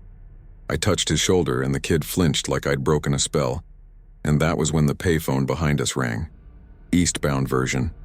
Twin throat, same insistence. I let it ring. I let my cell buzz with a number that showed the CB dial again. The kid looked from one to the other. Your phones are sure busy, he said. Not for you, I said. He got a ride with a trucker named Jan who had a photo of a brown dog taped on her dashboard and a way of looking at boys like she knew their mothers by first name. The kid climbed into that cab and gave me a salute like he'd just learned how, and I felt something in my ribs loosen that had been tightened with pliers. The blue pickup watched with what I swear was approval. After that, the pattern set like concrete in summer. The truck would appear when the night hollowed out at certain hours, 12:02, 2:40, 3:11, like a man with standing appointments. It would idle, the exhaust laying that sweet not sweet smell across the lot. The payphone would ring. The wind would stop, then resume. Sometimes I would hear the voice from the in-between without picking up, talking the way water does at the mouth of a culvert, warm, practical, promising the removal of burdens I hadn't realized I'd been carrying. He never crowed. He never threatened. He made the night feel logical, inevitable, like figuring out the trick of a knot. And the people. The young mother whose baby wouldn't stop crying until the air changed, and then he slept like he belonged to the night instead. The man whose hands shook so badly he couldn't get his wallet out, and who looked at the blue door with relief like he'd been waiting for someone else to finally take the wheel. The soldier on his way to a base he would not name, whose boots left dust on my tile the exact color of the truck's paint. Some of them I kept. I am proud to say that and also ashamed. Some of them I watched walk into a place where distances get mismeasured, and felt the wall breathe at my back like the building itself was happy. If you're waiting for the part where I get heroic, call DPS, block the truck with my body, pull someone out of the passenger seat like a lifeguard hauls a kid, you should have stopped reading at the tow truck. It's not like that out here. The night has manners and so does the man in the cap, and the space between the vending machines and the bathroom stall is not a place you run in. It's a place you glide if you can. It's a place that likes it when you pretend it's normal and hates it when you call it names. But there was one night. Of course there was. The worst of them always pick one night to sharpen their teeth on. It was late October and the sky had been playing at rain all evening without ever committing, which out here is more insulting than a dust storm. A bus pulled in and dropped 5 college kids like a mother cat dropping kittens on a porch, stunned, guilty, a little damp. They chattered all the way to the bathrooms, bright as coins, not from here. After they went back to their bus, one girl came back alone. She had drawn on stars at her temple and a denim jacket with patches for bands that probably don't exist now. She set her backpack on the lounge table and took out a Polaroid picture and set it in front of her like a compass. In the picture, she wore the same jacket and the same smile. The person beside her did not. He had that smile I talked about earlier, the wrong temperature, cheerful the way some ashtrays are cheerful. The brim of his hat made a shadow on her cheek. The truck behind them was blue. Someone had written in black marker at the bottom, West Texas, I-10, 1979. The whites had gone yellow. The blue had not faded at all. She noticed me noticing. It always goes that way. My mom, she said. She told me this story she thought was funny. She said a nice man gave her a ride to the next exit when the bus driver got weird about a break. He waited with her in the parking lot of a closed gas station until the bus came back. She always says it was the sweetest thing anyone ever did for her, like a movie. She talks about the music on the AM radio, and how the sky was so big she felt like a marble in a bowl. And then she won't talk about the rest of that year. And then at Christmas she laughs again. "You headed west?" I asked, because I thought if I asked something dumb enough the world would get bored and leave. "We were," she said, and I heard the past tense like a thump on a closed trunk. I got off. I told them I had to pee again. They said they'd wait. I think I just needed to, I don't know, look at this place where the picture was taken. The air smells the same as in our garage, that dusty thing. I thought if I checked the smell against the picture, maybe the story would stop being funny. The payphone rang. I could have smashed it. I could have pulled it off the wall and beat it against the tile like a large ugly fish until it gave up its idea of me. I did not.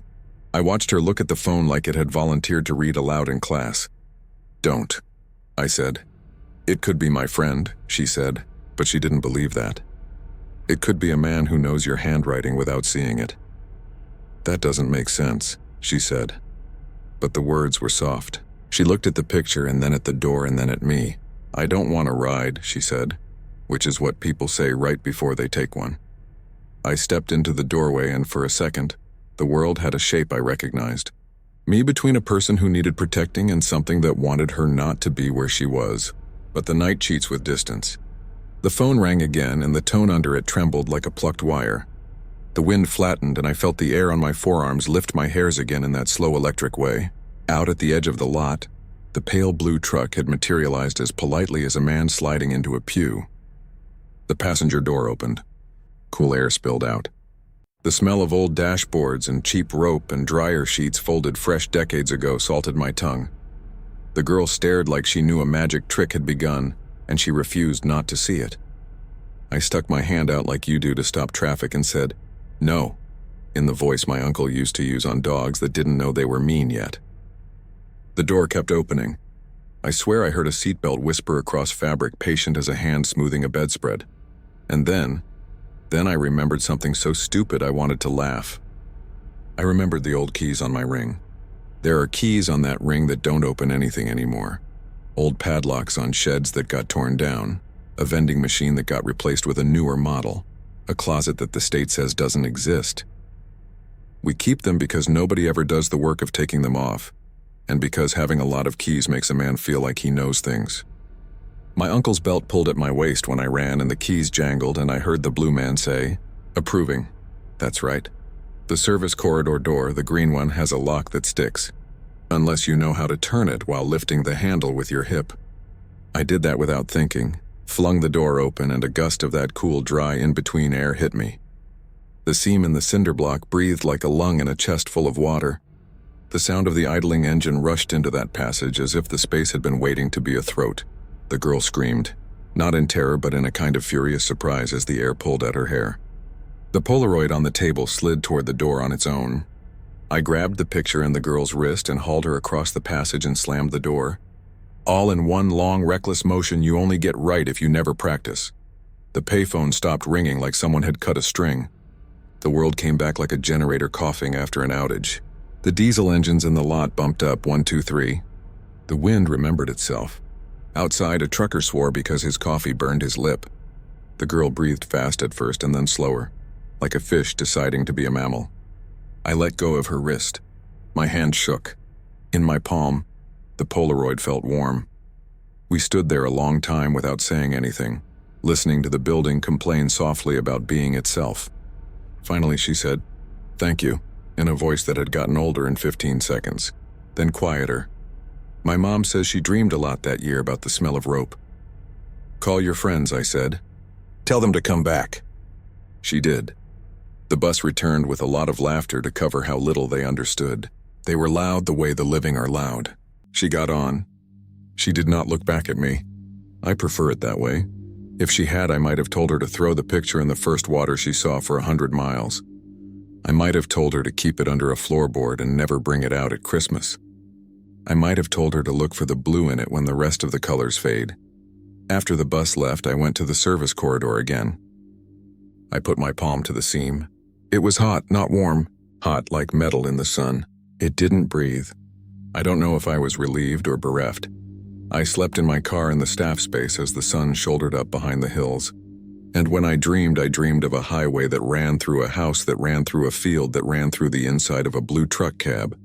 Endless and tidy, smelling like old plastic and the sort of cologne you only wear to court.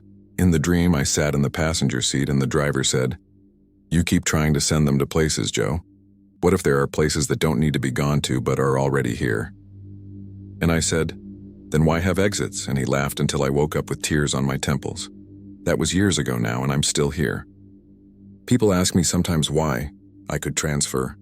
I could ask Lorraine to put me on a different sweep, a different quarter of the state, a daytime shift where the only thing that disappears is ice and coolers. But I think about the nurse's jacket and the kid's untied sneaker, and the girl's stars at her temple, and the way my mother's minivan steamed like a ghost when I was 12. And I think if I leave, the building will breathe without me, and there won't be anyone to notice. It helps to be noticed when you're a place like this. It keeps you honest. I still count my steps. It's 84 on Mondays, 81 on Fridays. On the nights when the payphone rings, I put my hands on the counter and listen and do not pick up. On the nights when the wind dies, I go into the service corridor and stand where the seam is and think about maps with no edges. On the good nights, tow trucks crest the entry lane and Manny's hat saves someone again. On the bad nights, I find objects placed neatly where no one should have placed them. A wallet stacked on a folded denim jacket, a priest's collar, a child's plastic ring with a blue gem. They're always clean. They always smell faintly like dryer sheets. Sometimes I see the blue Chevy during the day. It looks different in sunlight, less holy, more practical. Once I saw it in the rear view of a car that was already past me, which I can't explain. Once I saw it in the window of the kiosk, reflected against a sky that didn't match ours. And the reflection showed the driver looking at me with an expression I had no word for. It wasn't hunger. It wasn't pity. It was the expression of a man who runs a service station in a town with one streetlight, who has the tools you need, who would like to be thanked for what he thinks is work. People ask if I'm frightened. I am, in the way you're frightened when you see how thin the paper is that your life is written on, but fear's a bad engine. It'll get you onto the ramp, but it won't take you far. What drives me most nights is a different thing entirely. Something like loyalty to a place and the people who drift into it thinking they're only stopping to pee and check their phones and maybe buy a sleeve of cashews. When they go back out into the night and the wind lifts their hair and they glance toward the far end of the lot, I say in my head, keep walking. Keep walking now. Your time is your own, keep it. Don't hand it to a man who already has plenty. If you pass through and I'm there, you'll know me by the keys and the clipboard and the way I watch the place as if it might shrug and turn into something else. If the payphone rings, I'll let it ring. If the wind dies and the diesel engines all decide to nap at once, I may ask you to wait with me in the corridor until the building remembers how to be small. If a pale blue pickup idles at the edge of the lot and a friendly man in a baseball cap offers you a seat, you'll tell him no. You will. You'll think about the seam in the wall and the picture that never fades and the smell of rope. And you'll think about how easy it is to pause forever. I go home at sunrise by the same road every time. It's a habit. And habits are fences you can string between you and the places where distances lie. If I time it right, I pass a billboard that says Jesus saves in flaking letters just as the sun hits the Y and makes a halo around the tail of the S. It feels like a promise wrapped in a joke, which is most of life. Some mornings, in the corner of my eye, there is the low gleam of a truck hood keeping pace a lane over. If I look straight at it, there's nothing there but the mirage shimmer over the heat-cracked shoulder. If I smile and keep my eyes on the road, the hood gleam keeps me company to the county line and then turns off without signaling. Sooner or later, my uncle's belt will wear through at that nicked third hole and I'll have to buy a new one that doesn't know me yet. Sooner or later, someone else will start writing the hour and the minute beside mopped vending alcove. And the letters will be rounder or angrier than mine, and the building will decide if it likes them. Sooner or later, the girl with the star at her temple will tell a story to her own kid that she thinks is funny. Then she'll stop talking about that year and change the subject to Christmas cookies. And sooner or later, on a morning when the wind hasn't made up its mind and the sky looks like a window someone forgot to close, you'll drive by on I-10 and you'll see a pale blue truck in the lot, idling like a heartbeat, and you'll feel very tired in your bones, and you'll have a promise to keep you don't remember making. And you'll tell yourself a ride is only a ride. If you stop, I hope I'm there. I hope I put my hand on your sleeve and say, wait a second. And I hope you recognize that the second is the whole deal. I hope you keep your time. And if I'm not there, if I'm somewhere on the road in a dream with a man who likes to be helpful and smells like clean towels from a long time, then I hope you count your steps between the vending machines and the bathroom stalls and notice when there are too many. I hope you listen when the building breathes and remember that you can too. I hope the wind comes back before you reach the door, because the night is full of pauses and the pauses are where we live. And somewhere just off the edge of the map, a friendly man in a baseball cap is collecting them, one at a time, and polishing them until they shine like taillights that never quite become stars. It was the night of September 7, 2019, and I was halfway through a graveyard shift at the campus radio station, the kind of gig they toss to seniors who don't mind sleeping through morning classes. I'd been queuing PSAs and drinking coffee that tasted like damp cardboard. Around 2, my phone buzzed with a text from my cousin Ellie. A photo of a gas station cinnamon roll and the words road trip, in all caps. She and her roommate Mira were driving home from Austin after a postponed concert, cutting across the interstate to save time. I wrote back something older cousin sensible: drive safe, watch the deer, pull over if you're tired, and dropped the phone face down on the console. When I picked it up again around 3, there were 3 missed calls and a final text. Stalled at rest stop mile 186. Bathroom is gross. Hold on. By the time I called back, no one answered. There are clean rest stops and there are the others. The ones you don't remember until you need them. The concrete kind that look like Cold War bunkers, with the fluorescent lights that hum like gnats and the air that has the sour, soft breath of a refrigerator that's been shut a little too long. Mile 186 on that stretch of highway is the second kind. The exit sign has a bullet hole in it. The picnic tables slump like old dogs. The bathroom is a long, low building with a cinder block face and a roofline that always seems to be shrugging. I couldn't shake the feeling. Ellie wasn't flaky. She sent photos of receipts to split the gas, for God's sake. So I did the dumb, stubborn thing and made a choice that feels small when you're making it and huge afterward. I put American Pie on loop, left a note on the chalkboard for the morning DJ, and drove my wheezing Honda toward the interstate. It was almost 4 when I saw the rest stop lights ahead, a little bouquet of humming white on a quilt of dark. Ellie's Civic sat alone under a lamp that burned too bright in the middle and dimmed out at the edges, the way cheap bulbs do. The windows were fogged from the inside as if someone had been breathing hard. The stale smell of rainless dust and warming plastic rose off the parking lot. Crickets did their tuning fork thing. If you've ever stood outside a public restroom after midnight, you know the hush has a shape. You stand there and you realize it's a silence made by things that should be making noise and aren't. I called Ellie. The phone rang and rang, a brittle, distant sound alive in my hand. Inside the women's room, a light flickered. I rapped on the metal door with the little skirt icon. "Elle?" I said, and the steel carried my voice like a spoon on china. No answer. I pushed the door and it gave with a long, rubbery squeal. You know that smell old bathrooms have. The blend of lemon cleaner that lost the war, of water that's been still too long, of damp paper swelling in a vent. It hit me first, then the cold. It always surprises people who learn about these places how cold they can be, even in Texas. It's the concrete swallowing heat. The sound was next. The stacked, thin noises, buzz fluorescent, drip sync, a tired fan grinding. And underneath them, something I didn't recognize right away, like a damp whisper.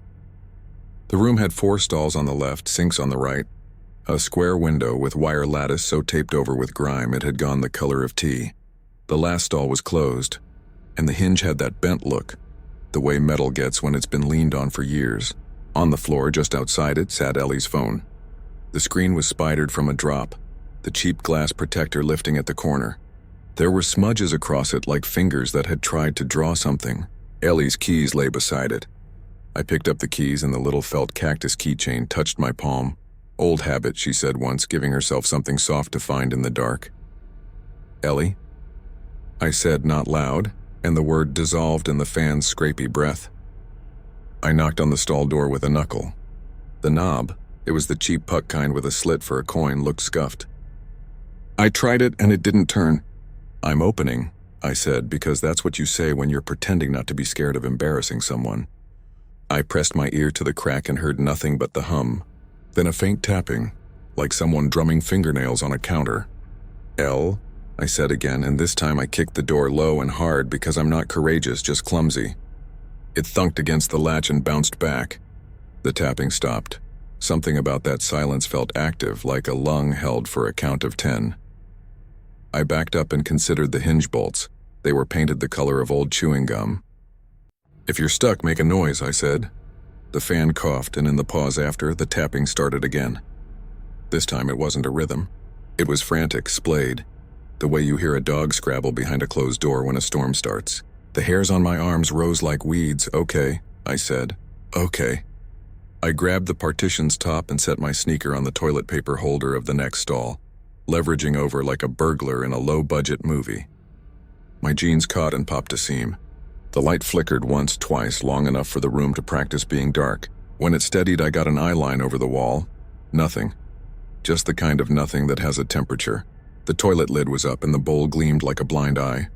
The floor around the base was damp, the kind of damp that logs a circle like a tree ring. On the back of the door, scratched through layers of paint by something too patient to be called desperate, was a name, not Ellie's. Mine. "Matt," it said. "Our family calls me Matt, even though my given name is long and contains a saint, and the T had a crooked crossbar that dipped. Exactly the way I made it when I was a kid." My fingers went sour cold. Someone had written my name on the inside of a bathroom stall in a place I'd never been in my life. The tapping started again, but not in the stall with my name. It came from the space beneath the sinks, a hollowed wooden kick plate. I clambered down and crawled because once you've done one stupid thing, it makes the next one feel easier. The kick plate had a vent cut into it, a grid of squares. The air seeping through smelled like the inside of a seashell that's been put away wet. The tapping was slower now, as if whatever was doing it had tired. I put my mouth to the vent. "Ellie," I said, and if I could go back and erase that moment, I would, because the voice that came back, soft as breath through a door seam, said my name as if it had been waiting to try it on. "Matt," it whispered, and the grid rattled once as if a forehead had rested and lifted. "You came." For a couple of seconds I couldn't move. The fan shuddered, the light buzzed, and beyond the wall I heard the thin, sweet chime a cheap bracelet makes when someone turns their wrist. Ellie had worn a janky chain of stars since we were kids. It was a thing that seemed to follow the two of us like a talisman, bright in the dark. "What happened?" I asked, absurdly calm in that slow-motion way panic does. "Where are you?" "Stuck," she said. The word thinned on the second consonant as if stretched away. "Behind." The lock jammed and the floor. The sound of her voice stopped. Not quieted, stopped. Those things are different if you've ever sat with an engine that dies. The fan filled the gap, cheerful idiot it was. Then nearer than before, in a hurry, I went to the stall again. The latch was not just stuck. It was welded with that gummy black that happens when metal drinks moisture for years. I set my shoulder against the door, counted to 3, and hit. Because counting makes you think there's a plan. On 2, something inside hit back. The door moved an inch and then rubber banded shut. I stumbled, shoulder burning. And when I straightened, the room had added a new sound. A thin, difficult scrape like a spoon dragged through a nearly empty jar. "Ellie," I said, and the scrape became quicker, agitated like something trying to dig itself upward. I ran outside to get leverage or a rock or a miracle, and nearly collided with a state trooper climbing out of his car. People say help always arrives late in stories. Sometimes it arrives too early and is useless for a while. Officer Reyes was young, the kind who still wears the brim of his hat like it means something sacred. He took in the empty lot, the fogged windows on the Civic, and the wild-eyed idiot in a radio station hoodie babbling about a locked door and a voice behind a vent. He asked the questions you ask when facing a situation that makes no sense. Who? What? How sure? He put his palm flat against the bathroom door and listened, his face carving that look cops get when they're trying to hear through noise. "I hear the fan," he said. "And," he frowned. Water? He keyed his shoulder mic, the whole choreography of authority carried off with painful competence, and called for backup and a maintenance unit with bolt cutters. Then he told me to wait outside, which I agreed to because the word wait when you're desperate sounds like do something. Through the door I could still hear the scrape. The rhythm had become a kind of call. It scratched faster when I spoke, slower when I stopped, as if calibrating to me. Reyes tried the door with his shoulder and swore like a person doing math. When the maintenance guy arrived, square man dad beard rolling toolbox like a carry-on, he frowned at the lock as if it had personally disappointed him. Bolt cutters didn't fit the slit. He used a flathead screwdriver like a chisel and hammered at the strike plate. Sparks flaked off. The room hummed and waited. The trooper pulled in a breath, set his stance, and hit. On the third hit, something inside the frame gave and the door huffed open. The rubber toe stopped taking the blow. Reyes went in with a voice you couldn't argue with. "State police." The light flickered again as if something had flinched. I followed because I didn't know how not to, and the three of us stood in the stall with my name carved into the paint and the toilet gleaming, and the scraped circle of damp around the base like a halo. There was no one there. No Ellie. No Mira. No sound. Not even the scrape now. And yet my name on the door was real enough for Reyes to run his thumb along the grooves, blackening his skin with old paint dust. The maintenance guy crouched and tapped the base of the toilet with a wrench. It answered with a hollow thunk like a stage floor. "Huh," he said, the way a mechanic does when a simple job becomes a mystery with a bill. On the floor, in the sloppy wet ring, a pattern had imprinted in the grime. 4 blunt tracks side by side, each the size of a finger dragging toward the base. The 5th was missing, as if a hand had tried to pull itself into the circle and couldn't bear to leave one last anchor. In the thin mud of that ring, someone had scrawled a star, the points clumsy. Ellie, who had drawn them everywhere when we were kids, who had once traced one on my arm with a sparkler and whispered, "Make a wish?" Reyes radioed, but his voice had a new carefulness. In a quiet tone, he asked if the night had seen any earth tremors, any utility work, any reports of gas leaks. He didn't ask if anyone had fallen through a bathroom floor because how would you frame that on a dispatch channel without sounding like you'd been hit on the head? The maintenance guy knelt again, and this time when he tapped, the whole assembly shivered, a little like a throat swallowing. That was when the scratching started again. It came from below, loose and dry, the sound a child might make with a pencil in the next room. It crawled around the ring and then stopped near the front, underneath where our feet were. Reyes crouched, one hand on the holster, not for drama, but because that's what training does when it has nothing else to do. He put his ear near the base. "Hello?" he said, and the stupid kindness in it made something in my chest lurch. There are sounds you can tell yourself are pipes or rats, or your own heartbeat. Then there are the ones that step around those excuses, not loudly, but like a politely insistent knock. The scratches arranged themselves into letters. We didn't see them. We felt them somehow, heard corners and stops and pulls. It took me a humiliating length of time to realize the letter it spelled was an E. Then L. Then L again. The last stroke stopped and started, as if the writer had to push through something heavy just to make the tail. I closed my eyes and said the rest in my head because saying it out loud would have broken me. The maintenance guy, whose name I would learn an hour later was Hank, stood and took one slow step back. "There's a crawl space," he said, "too flat, too late. All these old places have 'em. For the drains. Sometimes they fill with water after storms. Sometimes they settle. Open it," I said. I didn't yell. I didn't cry. I felt hollowed out and filled with something cold that made me steady. He showed me the screws holding the base to the flange. He showed me the bolts that were half fused with rust and half swallowed in rubberized seal. He told me that if he broke it wrong, we'd crack the pipe and flood the place with sewage so old it would be like letting up the lid on a grave. He said he'd do it anyway.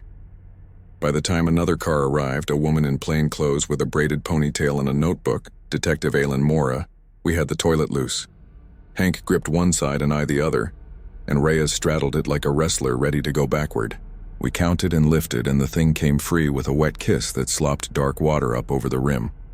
The smell that rolled out made all of us step back involuntarily, eyes watering. It was not just sewage. It was the smell of water that had been kept away from light long enough to forget the sun. Detective Mora didn't ask us to put it back. She didn't yell or posture. She crouched with a flashlight and a scarf over her nose and shone the beam into the hole. Her face went very still. "There's space," she said. "It goes under the slab." A pause. "And movement." "Ellie?" I said, and the light juddered. You could hear the lens trembling against the housing. "Mira?" The name traveled into the dark and did not come back. Maura called for the fire department's confined space team. She called for another unit to canvass the highway cameras, the gas station up the road, the all-night diner where truckers drink black coffee that could remove paint. She called for a map of the rest area's infrastructure, and while she waited, asked me to tell her everything like she was assembling a jigsaw with the pieces facing down. I told her about the text, the calls, the tapping. I told her about my name. When I said the last part, she looked up instead of writing. "Your name?" She said, neutral. I showed her the door. She raised her eyebrows like someone tasting something too salty. "Did Ellie know you'd called yourself that as a kid?" she asked gently. I shook my head no, because it was easier than explaining that my aunt still wrote it on birthday checks. The firefighters arrived with gear that looks like a cross, between a scuba outfit and a crash test dummy's dream. Helmets, breathing masks, harnesses, rope, a camera on a snake. They're used to crawl spaces that are square, serviceable, simple, built by men who thought in straight lines. The one below the bathroom was not that. The camera went in first and showed us voids where there should have been soil. Pockets like lungs in a chest, slick with old condensation. It showed pipes that ran, then veered, then repeated the same mistake, as if someone had installed them while listening to a waltz that kept changing. It showed marks on the undersides of the slab, a flutter of white scores that formed letters if you softened your eyes. We saw two names. One was Ellie's, scrawled over and over until the marks blurred. The other was a name I didn't know. Rosalba, the letters careful and almost elegant, as if the person had been good with a pen before they learned the alphabet of concrete. When the first firefighter went down, the rope made a noise you don't want to hear, a little song of strain. He was small and wiry, and had the face of a man who goes home to kids who think he builds spaceships. He slid into the hole and the building seemed to grow taller, like a chest lifting to take a deep breath. He called back measurements, 2 yards, 5 a drop, and then quiet. "Hear that?" We did, not the scratching. Something else. It was the distant, irregular patter a faucet makes when it's badly closed. But there was no water. The sound was dry, like rain without rain. It moved around under us to the left and then the right, as if someone were pacing screens of old theater under the floor. Then it paused beneath the place where the stall met the wall and scraped upward, slow, deliberate, like a match being struck on old stone. The beam from the camera steadied there. The firefighter spoke, soft and coaxing, and then he said, "Not to us, I see you." We all leaned in. The camera pixelated and then sharpened. At the edge of the light, pale as a fish, something moved. It might have been a wrist. It might have been a cluster of roots. It had that double quality of the frightening and the ordinary. Maura put her hand on my shoulder and pressed down hard enough to remind me I lived in a body. "Say her name," she said. "Ellie," I said to the hole in the floor, to the thought of a space shaped by neglect and water. "Hey, it's me. I'm here." The thing in the light shied back, and for an instant the camera caught a glint, metal or enamel or a tear, before it went. The firefighter said something into his mask and shuffled forward on his elbows. And then there was only rope, and the sound of rope against concrete, and the quiet that follows a sentence when everyone waits for its end. 2 minutes later, he said, "There's a drop." Another minute. "It's not a straight shaft. It's a..." He groped for a word. A throat. Maura's face went even stiller than before. "Can you anchor?" she asked, and the answer was a breath and a yes, and the rope paid out again, singing its soft math. That was when the camera blinked. Not off, not sideways. It blinked, as if something living had passed in front of its eye and then lingered, a lid slipping over a pupil. The image darkened to nothing. Static swept across. We heard the firefighter breathe twice, in and out, steady and professional. Then, not in the camera but in the room with us, 5 fingernails dragged down the inside of the stall door with my name on it, and I learned something about the human heart, how it can jump without moving at all. We waited for the kind of time you can't measure with a watch. The rope did rope things. It shifted and settled and went slack in a way that was not slack, and men who had trained for this looked at one another with the expression of people on thin ice. When his voice came again, it came from far enough below that we all leaned in, as if we could cheat the distance by bringing our ears closer. "I've got it," he said. "It's..." Static rolled over the rest like a wave washing writing off sand. They pulled him up. It took 4 of them and a swearing Hank and me bracing my heels against a floor that felt like a mouth closing. He came up with his eyes as wide as I've ever seen eyes and his mask fogged white. He had something clenched in his fist. He opened it and laid the thing on a paper towel because people are funny about contamination when they're trying not to scream. It was a star charm, punched tin, cheap and loved, bent at one point. Ellie's bracelet had been full of them once. This one had a smear of something on it that wasn't blood and wasn't mud. Something the color of dishwater and the texture of forgetfulness. I touched it and the tip of my finger went numb for a heartbeat and then returned like a limb waking. Maura put the charm in a plastic bag and wrote the date in neat numbers on the line. "Again," she said to the firefighter, which seemed cruel and was kind. He shook his head, then nodded, then went again. The second time, the rope did not sing. It made a noise like teeth meeting slow, because something down below took it in hand and fed it, inch by inch, the way a mother feeds a ribbon through her sewing fingers. He did not reach the drop. He reached something else.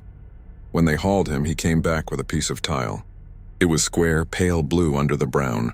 On the back, pressed into old adhesive, someone had written a name with a nail. Rosalba. The letters were beautiful. I learned later that a Rosalba Alvarez had vanished from this same rest stop in 1997, on a night with a storm and a bus that never came. And the man she'd married in Mexico had waited on the bench outside until morning, thinking she was angry. I learned later there was a hunch of other names, scratched into concrete at the edges of this country like tally marks. Learning it later didn't make that moment feel less like a hand on the back of my neck. We stayed until light made a little theatrical triangle on the far wall, where the one unbroken pane allowed dawn through. Trucks hissed in and out on the highway, indifferent and immense. They could not close the rest stop, because people need bathrooms more than they need sanity. They did tape off the women's room. They measured the distance between the stall and the wall, and the angle of the pipes and the width of the hole that wasn't a hole until you made it one. They fed the camera in again and again and once for 3 seconds that felt like a story you tell yourself not to sleep. The image showed a face. Don't ask me to describe it. The truth is I don't properly remember it, as if the part of my memory that handles faces refused the job. What the brain allowed was the idea of a face, the sense of features where features should be, a whiteness like wet paper, a mouth too tired to be a threat. The look people get when they've been promised something simple and given something else. It was gone, and the camera showed the bottom of the slab with new scratches that formed the first 3 strokes of an E by noon. They had decided to bring in a crew to break the floor. It made everyone feel better to call it that. A crew breaking a floor. It felt like action. They brought drills that made the air taste like a battery. They marked an outline with blue chalk that looked hopeful and silly. Maura asked me to wait outside and drink water and call my aunt, none of which I could do in a way that made sense to any of us. I called anyway. My aunt made the small noises mothers make when they are trying not to swear in front of God. I told her Ellie wasn't there, which was true, and that we were doing everything we could, which felt like a lie you tell with love. They broke the floor. They broke it for 3 hours. Beneath it there was a layer of gravel that had settled in wavy ribs like a beach at low tide. Beneath that there was a space. Beneath that there was another floor. They hit the second floor with a hammer and it answered like a door, the kind that used to be locked and isn't anymore but still remembers how to resist. You know the sound. You've heard it in basements, old porches, church halls that smell of coffee and dust. Every blow pushed dust through a hairline crack, and the dust came up soft and gray and caught at the light and at our throats. When they made a hole big enough for a head, they shone a light and the light hit water. It wasn't deep. It wasn't a lake. It was a dark, slow skin on top of a space carved by years of small neglects. A pipe leak here, a bad initial pour there, the lexicon of cheapness spelling itself out. Floating on the skin were things with edges, a comb with 3 teeth, a fast food toy that might once have been a horse, a ribbon turned the color of old money, and a shoe, yellow canvas, Ellie's size. You might want me to say that we found her then. Stories want that. We talk about closure as if it were a door that if you shove hard enough will behave. We did not. The rope went down again. The firefighter moved like someone crossing a room at night, hands out. He found a tunnel that was not a tunnel, a corridor made by the way the earth had sighed under the weight of concrete and rain. He followed it until the rope ran out. He told us later that he heard talking, not words, the shape of talking. He told us that every few yards there was a place where the underside of the slab bowed low, and the gravel had mixed with something softer, and that in those places, if he pressed his ear, he could hear the highway as if it were playing on a radio below a pillow. He said he found letters scratched into the undersides of support beams but could read only one thing with certainty: a date, written twice. 9719. As the sun failed and the air in the bathroom changed from refrigerated to trapped to a kind of weeping warmth, a new team arrived with ground-penetrating radar and the kind of eyes that are too tired to pretend. They scanned the slab and turned the data into ghost maps. Bright oranges where the concrete was sound, pale blue where voids lay. The women's room was a bruise. Under the men's there were scallops of absence arranged like wind-scoured dunes. The technician, a woman with hair the color of cinnamon toast, frowned at a bright patch at the far corner where the wall met the floor, and said, "Here." They tapped there and it was hollow and then not hollow, like an echo with a cough in it. When they broke that place, the smell that came up was green and miserable and old. We went home that night with no one to take home. The news had not yet found us. The highway cameras showed 2 girls stretching their legs by a vending machine at 2:41, and then nothing you could take to a judge. I slept for an hour and dreamed of the way dust hangs in light like a visible sigh. The phone woke me at dawn. It was Detective Mora. "We found something," she said. Back at the rest stop, the tape had been replaced by a plywood door that someone had tried, unsuccessfully, to make cheerful with a printed sign. "Closed for cleaning," it said. A lie that was almost tender. Inside, the floor they'd opened was now a hole big enough to put a dining table through. The water had been pumped out mostly. On the new floor, the one that had not existed for us until 24 hours earlier, the scratches were fresher. Names were layered over names as if the slab had been a palimpsest. A prayer book rewritten by the same few trembling hands. Rosalba K. Lisa C. One was written so lightly we had to angle the light to read it. Ellie. Below it, Mira.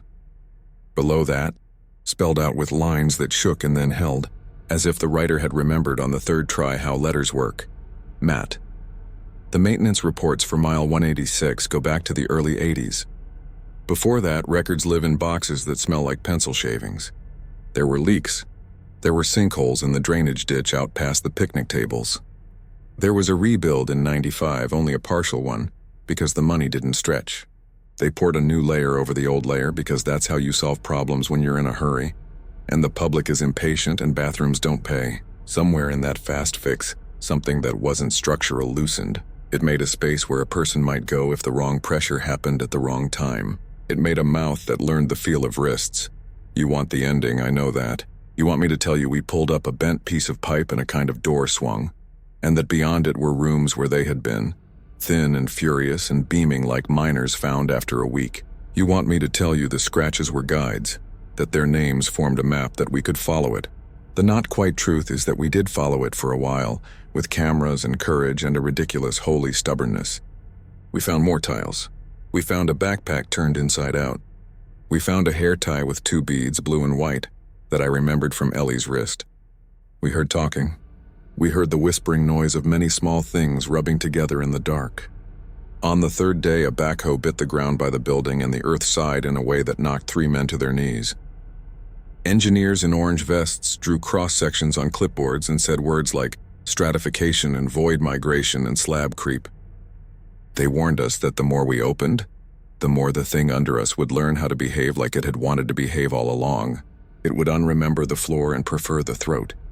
Mora listened the way good detectives listen, which is with her whole face. Then she did something that looked like giving up and was not. She closed the site. The state put up new tape with better glue. They paved the entrance with a line of fresh asphalt that looked like a healed wound. They posted a sign that said, "Temporarily closed due to renovations." If you stopped and put your ear to the plywood door, you could hear the fan, still cheerful, still grinding out its small stubborn noise. 2 weeks later, heading to a cousin's house with a pot of stew in my lap because grief makes feeding people feel like medicine, I pulled off at a different rest stop. You tell yourself it's fine. You tell yourself only one place is bad. It was early, a stretch of purple morning. The men's room smelled of lemon cleaner that was winning, for once. Someone had propped the door open with a brick. The light was steady. The mirror had more polite notices taped into its corners than usual. I had almost finished washing my hands when the stall door to my left shut by itself with a neat metallic click, and I felt the air change. It got cooler near the floor, and I saw in the space where shoes go nothing at all. I dried my hands very carefully and walked to the exit. As I stepped past the first stall, I glanced at the inside of the door because of course I did. It was clean, painted a stolid gray, carved low. Where a crouched person's hand would fall when they were too tired for standing was a short phrase, 3 words, scratched with patience instead of panic. The neatest letters you could make with the tiny file edge of a broken key. It said, "Don't look down, I am trying every day to obey." I keep my eyes level in bathrooms now. I whisper names into vents in a voice that's more prayer than plan. Sometimes late, when the radio station hums and the coffee tastes like cardboard again, my phone buzzes with a number that shows as unknown, and a silence that is not silence on the other end. I say, "Ellie?" into it because I am an optimist or a fool. In that hush I can hear the fan, and a tapping that isn't quite nails and isn't quite water. It is patient. It is spelling. On good nights, when the power flickers and comes back stronger, I hang up before the letters reach the end of my name. On bad ones, I stand with the receiver to my ear and listen as the line carves the last stroke of the T, and the world above ground tilts, just a little, toward the mouth that remembers. It was the night of January 6, 2015, a Saturday that wore itself thin across the Texas sky, and I was working a double run, southbound on I-35 with a reefer full of lettuce that didn't care whether I'd slept or not. Waco was a dull glow ahead, a smear of town light in my windshield, and the dash clock clicked over to 2:57 a.m. like it was proud of itself. I'd been driving since Fort Worth with a thermos of truck stop coffee that tasted like a wet nickel. And when the sign for the next rest area popped up, blue, reflective, rest area 1 mile, I told myself I'd pull in for 5 minutes, stretch my back and get something hot that didn't remind me of loose change. That's how these stories always start if you listen to men with flattened wallets and tired eyes. Just 5 minutes. I had a reason to believe my 5 minutes would hold, because I had a timestamp to hit at the San Marcos distribution center, and a dispatcher who could hear lies in the gaps between your words the way a mechanic hears a bad bearing. I don't scare easy, and I don't see angels in oil streaks, but I remember the way the air felt when I turned onto the ramp, the way it pressed against my forearms, a little cooler than the highway wind, the smell of sun-baked concrete cooling under fluorescence, as if the night had a thermostat someone had just nudged down. The rest area outside Waco wasn't much to look at in daylight. At 3 in the morning, it was every rest area. There were the same low cinder block buildings, greenish light buzzing behind frosted glass, 2 Texas flags hanging without wind, and a vending alcove you could smell before you saw. Cheap coffee, bleach, and the metallic breath of soda cans stacked behind plastic. The place was still, the kind of still you get after a hard rain when every cricket has punched out early, and the only movement was my rig's reflection sliding across the windows. I eased along the truck slots, set the brakes with a hiss, and listened to the turbo wind down like a tired whistle. The logbook app marked arrived 0302. My shoulders popped when I reached for my jacket. Out here, small routines feel like ropes you keep one hand on. Wallet front pocket, flashlight, phone, the little folding knife my daughter Emmy gave me for Father's Day with a message etched crooked on the handle. For Dad, who fixes things. The blade wasn't good for much but apples and twine. Comfort is sometimes the point. I stepped down into air that smelled like a swimming pool drained 2 summers ago. The concrete still held heat along its seams, and the vending light made a pale rectangle on the ground that my boots walked into as if I'd been cut out of another scene and pasted here. There was a roar far off, an 18-wheeler tearing north in the fast lane, and then nothing but the high insect throat buzz of the lamps. A red pickup sat crooked across 2 car spaces near the dog walk lawn. Driver door open to show the dome light and a purse on the seat. I told myself it was fine. People forget things and trust the dark if they've known it long enough. Inside the vending area, the air hung sweet and stale. The coffee machine was one of those beige boxes with buttons that promised cappuccino and delivered brown foam that tasted like a secret had gone bad. The floor was sticky in a crescent where someone had sloshed soda and given it a half-hearted mop. A bulletin board above the microwaves held a faded flyer about human trafficking, another about hurricane evacuation routes, a third with a map of Texas county rest stops. Under the plexiglass, somebody had tucked a Polaroid of a dog named Lucky, taped up with blue painter's tape. Lucky looked like he knew how all stories ended and had chosen to be okay with it. They weren't people, not exactly. There were voices, muffled as if talking through drywall. Men and women, not angry, not laughing either, like the low murmur of a line you can't see. I turned my head toward the bathrooms, which branched off the vending area with those corrugated steel doors Texas likes to use when it wants to look modern and tough.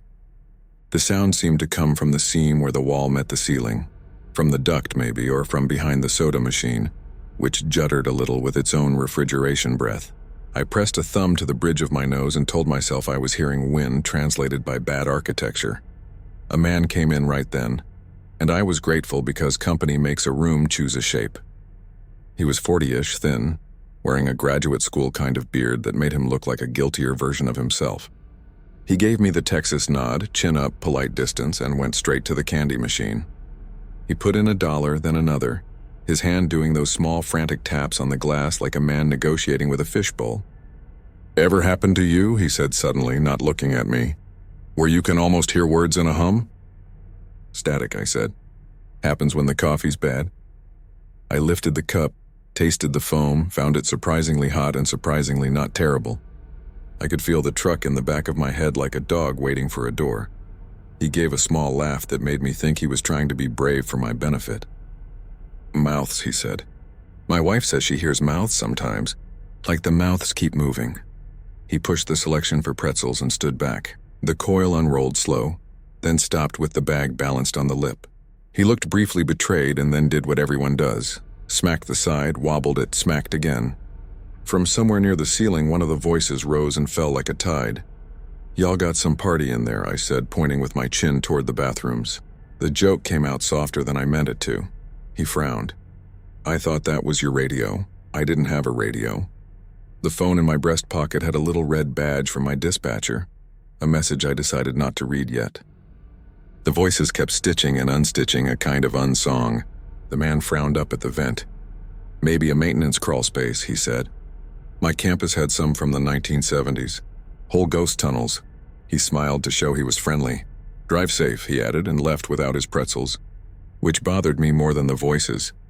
A suspense beat came then, though I didn't call it that at the time, when the vending machine, the whole sheet metal box, shivered and ran, not like an appliance, more like an animal shaking rain from its coat. The coffee machine hiccuped with it. I stepped back, almost sloshing the cup, and saw my reflection jump in the plexiglass of the bulletin board. Broad shoulders in a denim jacket, cap shadowing my eyes. The face of a man who'd learned to live with midnight. Behind my reflection, for a second that wasn't a second, I saw another. Taller, hair over one eye, watching the door like it was a movie that hadn't started yet. I told myself a story right there. "You do this to keep the world on its hinge," the story went. The maintenance team wired a Bluetooth speaker into the alarm and somebody's kid messed with it. There's a pipeline of sound moving through the ducts, a radio station bouncing off the storm layer. I told myself it was a flaw in a system I could understand. Fans, ducts, power strips, breakers. And in telling it, I smoothed down the rising edge of my skin. I added sugar to the coffee I didn't want stirred, and it got darker. That's when the red pickup man came back, if he was the man who left it open. He pushed through the door with both hands like he expected weight, then stood and blinked at me as if he was measuring whether I was someone he knew in high school.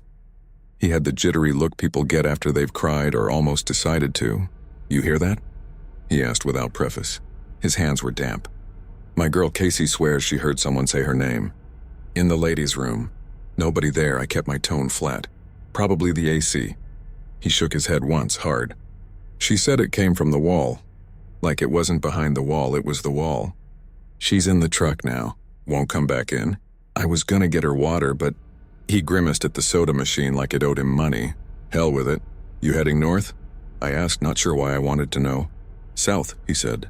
"Temple, then San Marcos. Same as me." He didn't buy anything.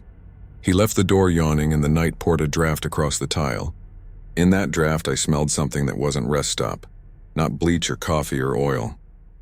It was dawn in an empty school, dust and old markers. It was basement carpet after a flood. It was the sweetness things have when nobody breathes them for a while. I stood there with my cup like a man holding a lantern in a cave and listened to the building breathe. The voices weren't words anymore. They were a texture, a sound the way dust is a thing you can see when the sun puts a finger on it. They came from inside the seam where the vending alcove met the hallway to the bathrooms, where the drywall was interrupted by a vertical strip of something like plastic. A narrow maintenance panel with a line of flathead screws painted the color of toothpaste. The panel had hairline cracks around the screws that suggested they'd been turned more than the state liked to admit. Maintenance, I said to myself, the way you say bless you when a stranger sneezes. The coffee steamed in a ribbon I could put a finger through. I realized, with the kind of clarity that's like being shown your own keys and asked if they're yours, that the humidifiers weren't running, that the air was still and the steam made an arrow pointing at nothing. I should have left. Looking back, you can always pick a minute where a different you in a neighboring lane took the exit. But leaving requires an appetite for being wrong, and I was tired of that flavor. I walked to the panel, kneeling a little to read a raised stamp near the bottom. State property. Unauthorized entry is a misdemeanor. If that was meant to be comforting, it failed. The voices hissed and braided. It was like hearing a party down the hall and knowing you'd been invited once. Long ago, back when you were somebody else. I took the little knife Emmy had given me, felt silly, returned it to my pocket, then took the nail file off my keyring, one of those pocket things that looks like a fish, and slid it into the flathead slot. The screw turned easier than it should have. When I say the panel opened, I don't mean it swung. I mean it unlatched by relaxing. The seam eased, the middle bulged, and then it let go with a sigh that I felt in my jaw. A smell came out that was not rot, not exactly. If a building can have breath, this was the breath it kept for itself when the doors were locked and the cleaning crew had gone home. Behind the panel wasn't a room so much as a thickness. The cavity traveled the length of the wall and down toward the bathrooms, a throat of space where pipes and wires should have run. There were no pipes. The walls weren't drywall anymore, but a material between resin and cartilage, a slick hardness with drag to it. Thin prints marked it, some long and parallel like a cat's, some oval like the heel of a hand. I leaned my head in and heard my name. Paul, it said, and I steadied the cup. Because a man will save a cheap coffee before he saves himself. The voice was almost my wife's, almost my dispatcher's, almost the voice I use when I don't want to fight. Paul, it said again, lower, coaxing, as if it had learned my name just now and was tasting it. I won't bore you with every minute I stood in that humming light. The small tests. The starts toward the door, the way the building seemed to lean closer when I tried to pretend it wasn't. What matters is simple. The panel stayed open. The voices learned the shapes of our names and the room practiced being a throat. When the next thing finally happened, it felt less like a jump scare than a decision I had been walking toward for years. Coffee, she said, and the word slipped between meanings. Hot. Leave it. Her mouth, if we're going to pretend mouths were involved, seemed either too close to my ear or 30 feet away. Leave it, Paul, and wait. In the parking lot, a truck's Jake brake growled and then cut out. A child cried in a car and was soothed. The world did what it does to pretend it is only what it is. I am not a hero and I am not a fool. I am a tired man whose life at that moment was a sequence of narrow roads that lead to mornings. I picked up the cup. It was too hot for me anyway. I set it on the lip inside the maintenance throat, where the resin seemed to flex like muscle to accept the paper. The voices hummed a tone of pleasure that wasn't mine. A slip of steam rose, and as it rose it changed shape and did not disperse the way steam disperses. It made the outline of a hand, or the idea of one, and opened as if to cool a child's fever. Something shifted beneath the building then, a structural shiver or a satisfaction, and in that shift, something loose fell forward and clinked against the lip. It was a coin, a Texas quarter, 2004, the year with the outline of the state on the back. The quarter rocked on its edge, fell and spun. When it stopped, it lay tails up. Behind me, footsteps came and stopped. "What are you doing?" a voice asked, and I turned to see a patrolman, the state kind, hat in his hand, shirt damp at the armpits. He was young enough to have a soft face and old enough to know better. His nameplate said J. Salinas. He looked angry in the way of people who are afraid for both of you. "Panel was loose," I said, too quickly. There's a sound. I felt like a boy explaining a broken window in a house he had no reason to be in. The quarter was warm when I put it in my pocket. Officer Salinas sniffed, nose wrinkling. "We get teenagers trying to vape in there. He squinted into the throat, and his body had that stiffness of a man refusing to read the sign his hair is writing across the back of his neck. "Sir, step away." "Maintenance comes out Tuesdays." "It knows my name," I said, wincing at how that sounded. It asked for coffee. I gestured at the empty ring my cup had left on the counter. "Sir?" he said again, and I could hear him switch lanes into the voice they teach at the academy. "Step away from the panel." He had a hand near his radio. His radio, which should have been hissing and crackling with the usual, lay at his hip like a quiet animal that had decided to nap. He touched it, frowned, and lifted it to his mouth. "Unit 3 to base." Static. He listened, mouth going grave. "Base?" From the cavity, not loud but clear as a syllable whispered into the bowl of your hands, came his first name. Jesse. The officer's face changed in the way faces change after funerals. He took exactly one step back, then two forward because retreat was worse. "Who's there?" he asked, and his voice wasn't the academy one now. "You need assistance?" "Jesse," the cavity said again, and the second syllable wolfed a little as if catching on a tooth. "You have the key. Bring it." "I don't have any." He broke off. His hand touched the chain at his belt. On it hung a small brass key with a red plastic topper, the kind used for supply closets and restroom sanitary bins. I watched him look at it. I watched him think, like I had, that names are coincidences until they are not. I watched him choose the door he would now call duty. He reached to the lip of the cavity as if the panel had edges a hand could hold. "Stay behind me," he said to me, and it would not have mattered if I agreed. Another suspense beat. A rush of cold came from the cavity, but not conditioned air. A cold that remembered winter and applied it to the skin. The fluorescent light above us ticked. The red pickup's door slammed, banding the night, and somewhere a bird made a single corrective chirp as if the world had miscounted. Officer Salinas leaned in just a fraction, and the cavity did something I am still not sure my words can be trusted with. It widened without the wall moving. Space itself gave. The seam blossomed, if that's the word for a flower that opens by forgetting what shape it had. He yanked back with a sound a man makes when he touches a live wire. When his arm came free, the sleeve of his shirt was gone from the elbow down, not torn but absent, and his hair lay along his forearm like it had been combed by a wet hand. There were no marks. His skin shone as if oiled. He was breathing like a runner who had gone one step too far and seen the cliff. "Sir," he said. "Sir, we're going to back away now." From the cavity came a sound like paper being slid across paper, and then another quarter flicked out and chimed against the tile. Then a third. The coins lay in a triangle, all tails. The cavity said his name again, softer, apologetic almost, or placating.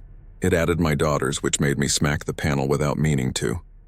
The material took the strike and showed no interest. "It knows things," I said, and hated that I had given it the charity of knowing. My keys, it had keys. I reached for the lanyard I'd seen, the Lone Star card, but the curl of plastic that had cradled it was empty now, the shape of absence so precise it threw its own shadow. "Out," Officer Salinas said. He didn't draw his gun, and I was glad for that. What do you shoot when a building makes a mouth? We moved into the parking lot. The air outside felt normal in the way you only notice after you've been somewhere otherwise. My rig crouched at the far end, silver tanks showing the light. The sky over Waco had the bruise of almost morning. "You don't think dawn can sneak?" "It can." A woman sat on the curb near the red pickup, hair in her face, arms wrapped around herself. "I'm not going back in there," she said to no one. "Not if I gotta pee my pants." It said my name. I don't like it when people I can't see know my name. The officer tried his radio again. Nothing. He looked toward the highway like a man remembering there were rules about distance. The highway made its own weather, but it didn't make answers. "I'm calling it in by phone," he said.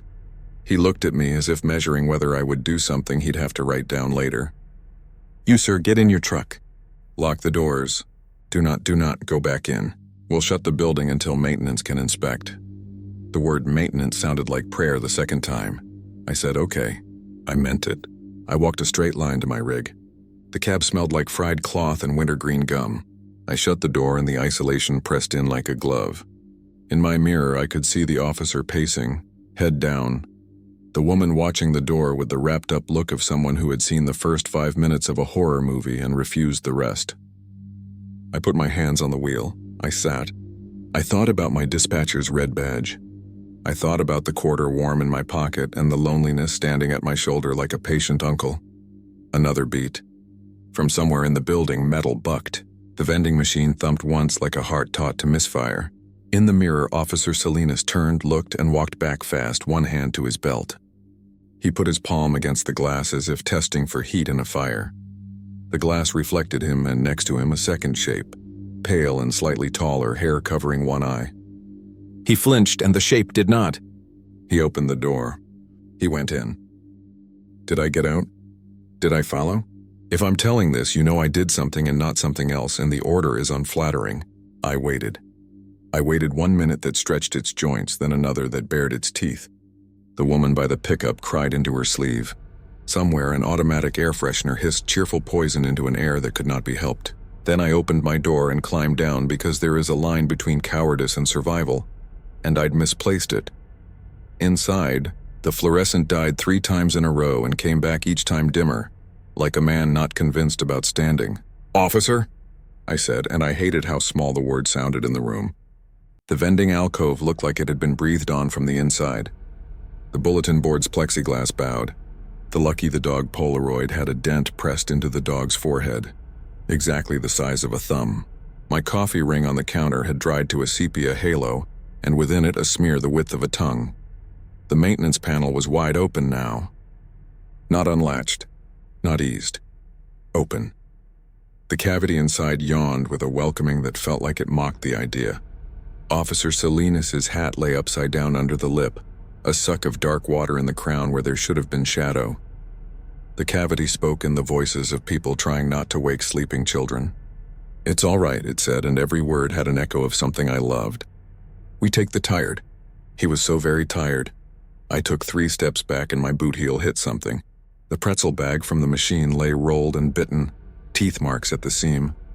The graduate school man was nowhere to be seen. The red pickup woman had not come in. Her absence put the room on a tilt.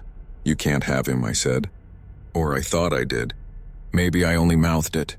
Behind the cavity there was a light, not bright but steady like the sun in a photograph of a room. In that light were shapes like people who had chosen to be outlines. They waved without moving their hands. I raised my phone for a picture. The screen showed what my eyes saw until it didn't. The moment I touched the shutter icon, the image went black and the phone grew warm and said in a voice not quite Siri, "No photos in the quiet." Then it died the way a small animal dies, a twitch and a loose weight. The cavity made a sound like a sighing laugh. In the highway distance, a semi honked 3 times, the old country code for trouble. I felt the pull of the ordinary world tug my shoulders like reins.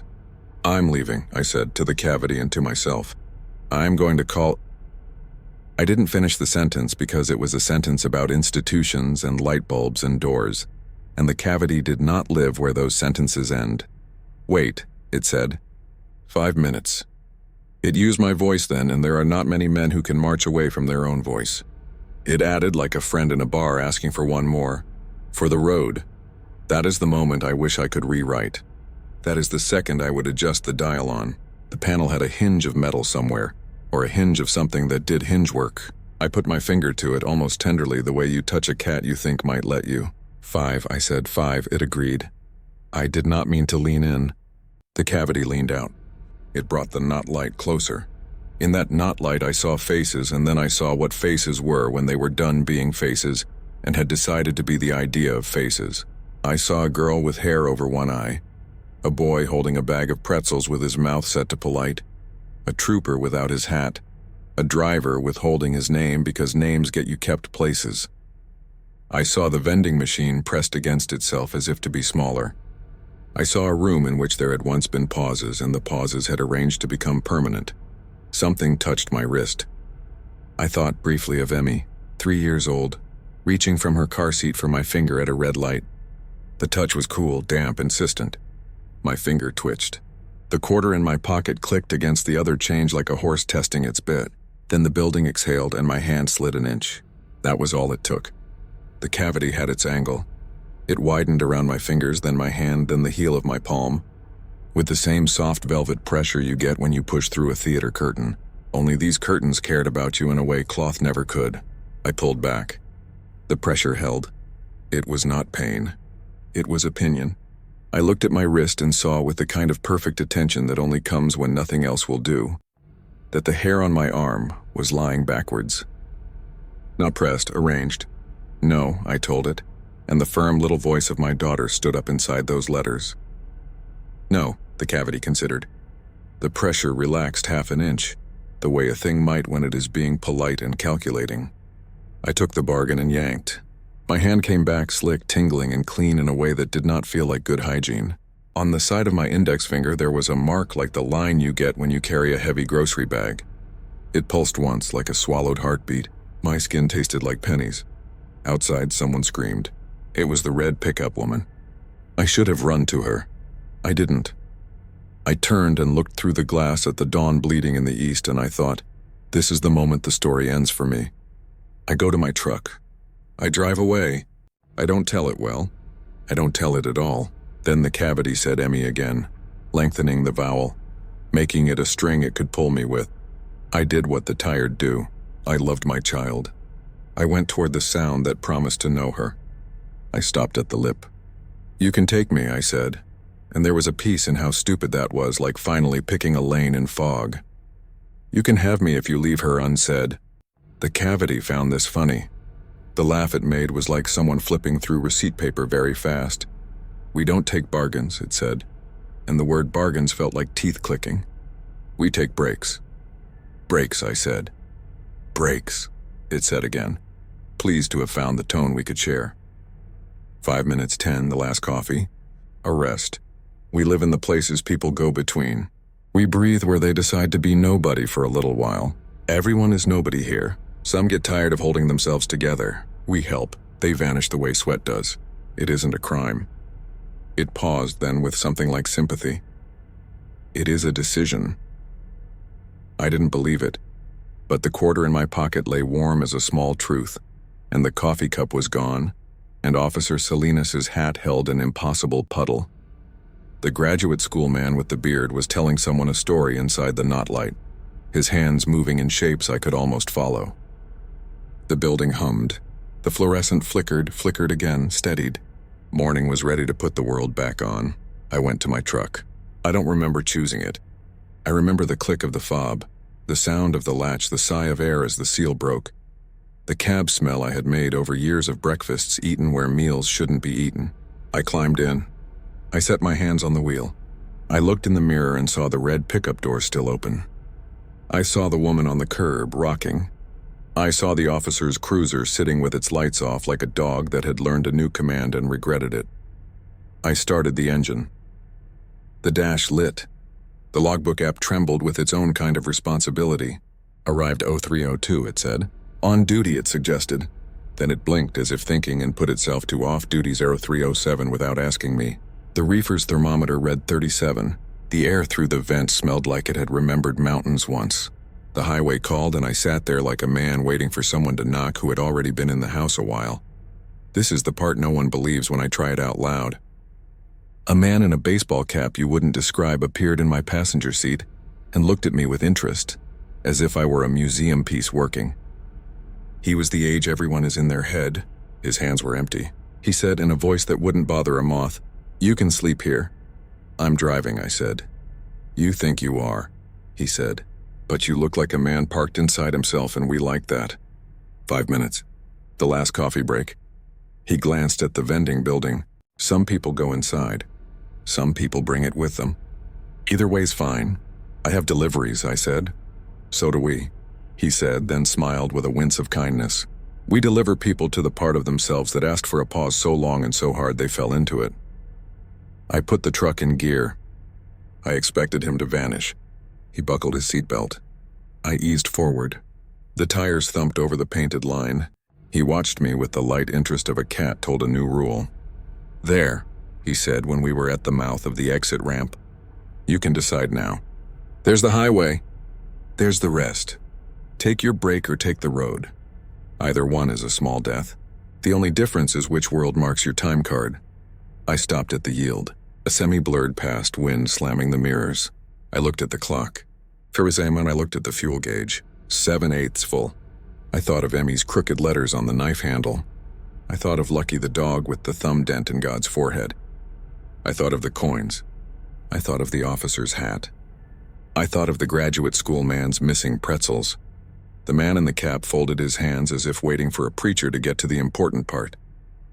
"I'll take the road," I said, and he nodded as if we had agreed on weather. It should have ended there. It did not.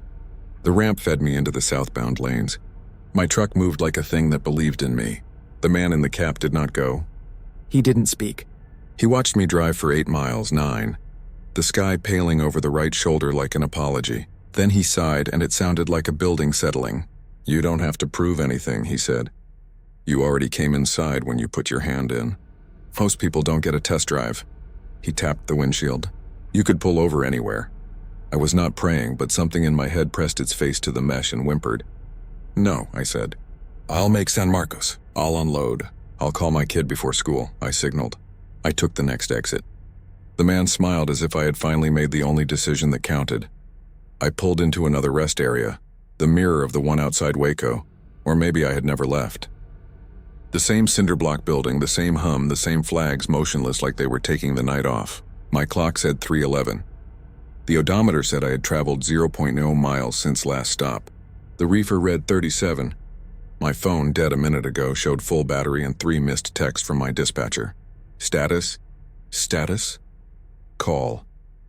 The man in the cap was gone, and in the indentation his weight had left on the seat. There was condensation like breath. By sunrise, they tell me my rig sat abandoned in that slot, coffee steaming on the counter inside as if a man had just taken his hand off it. They say the red pickup door eased itself closed. They say Officer Salinas' hat dried without a stain. They say the graduate school man has a new daughter named Meg. Some say they saw me walking toward the field behind the picnic tables, my shoulders leveled like a man carrying a new kind of load. If you ask me what I remember, I can only tell you this. There is a room in that building that is not a room, and if you listen long enough, the air starts speaking in the voices you've been trying to rest from. If you go looking, bring quarters for the machines and leave with less than you came with. When the voices begin, don't listen for words. Listen for the places your own voice gets thin. If someone says your name, pretend for as long as you can that your name is a thing you can set down without losing your hand. If you see a cup steaming on a counter, understand that heat moves fast and that in the bottom there is always a ring. And if you ever decide to take 5 minutes, don't be surprised when they take you back.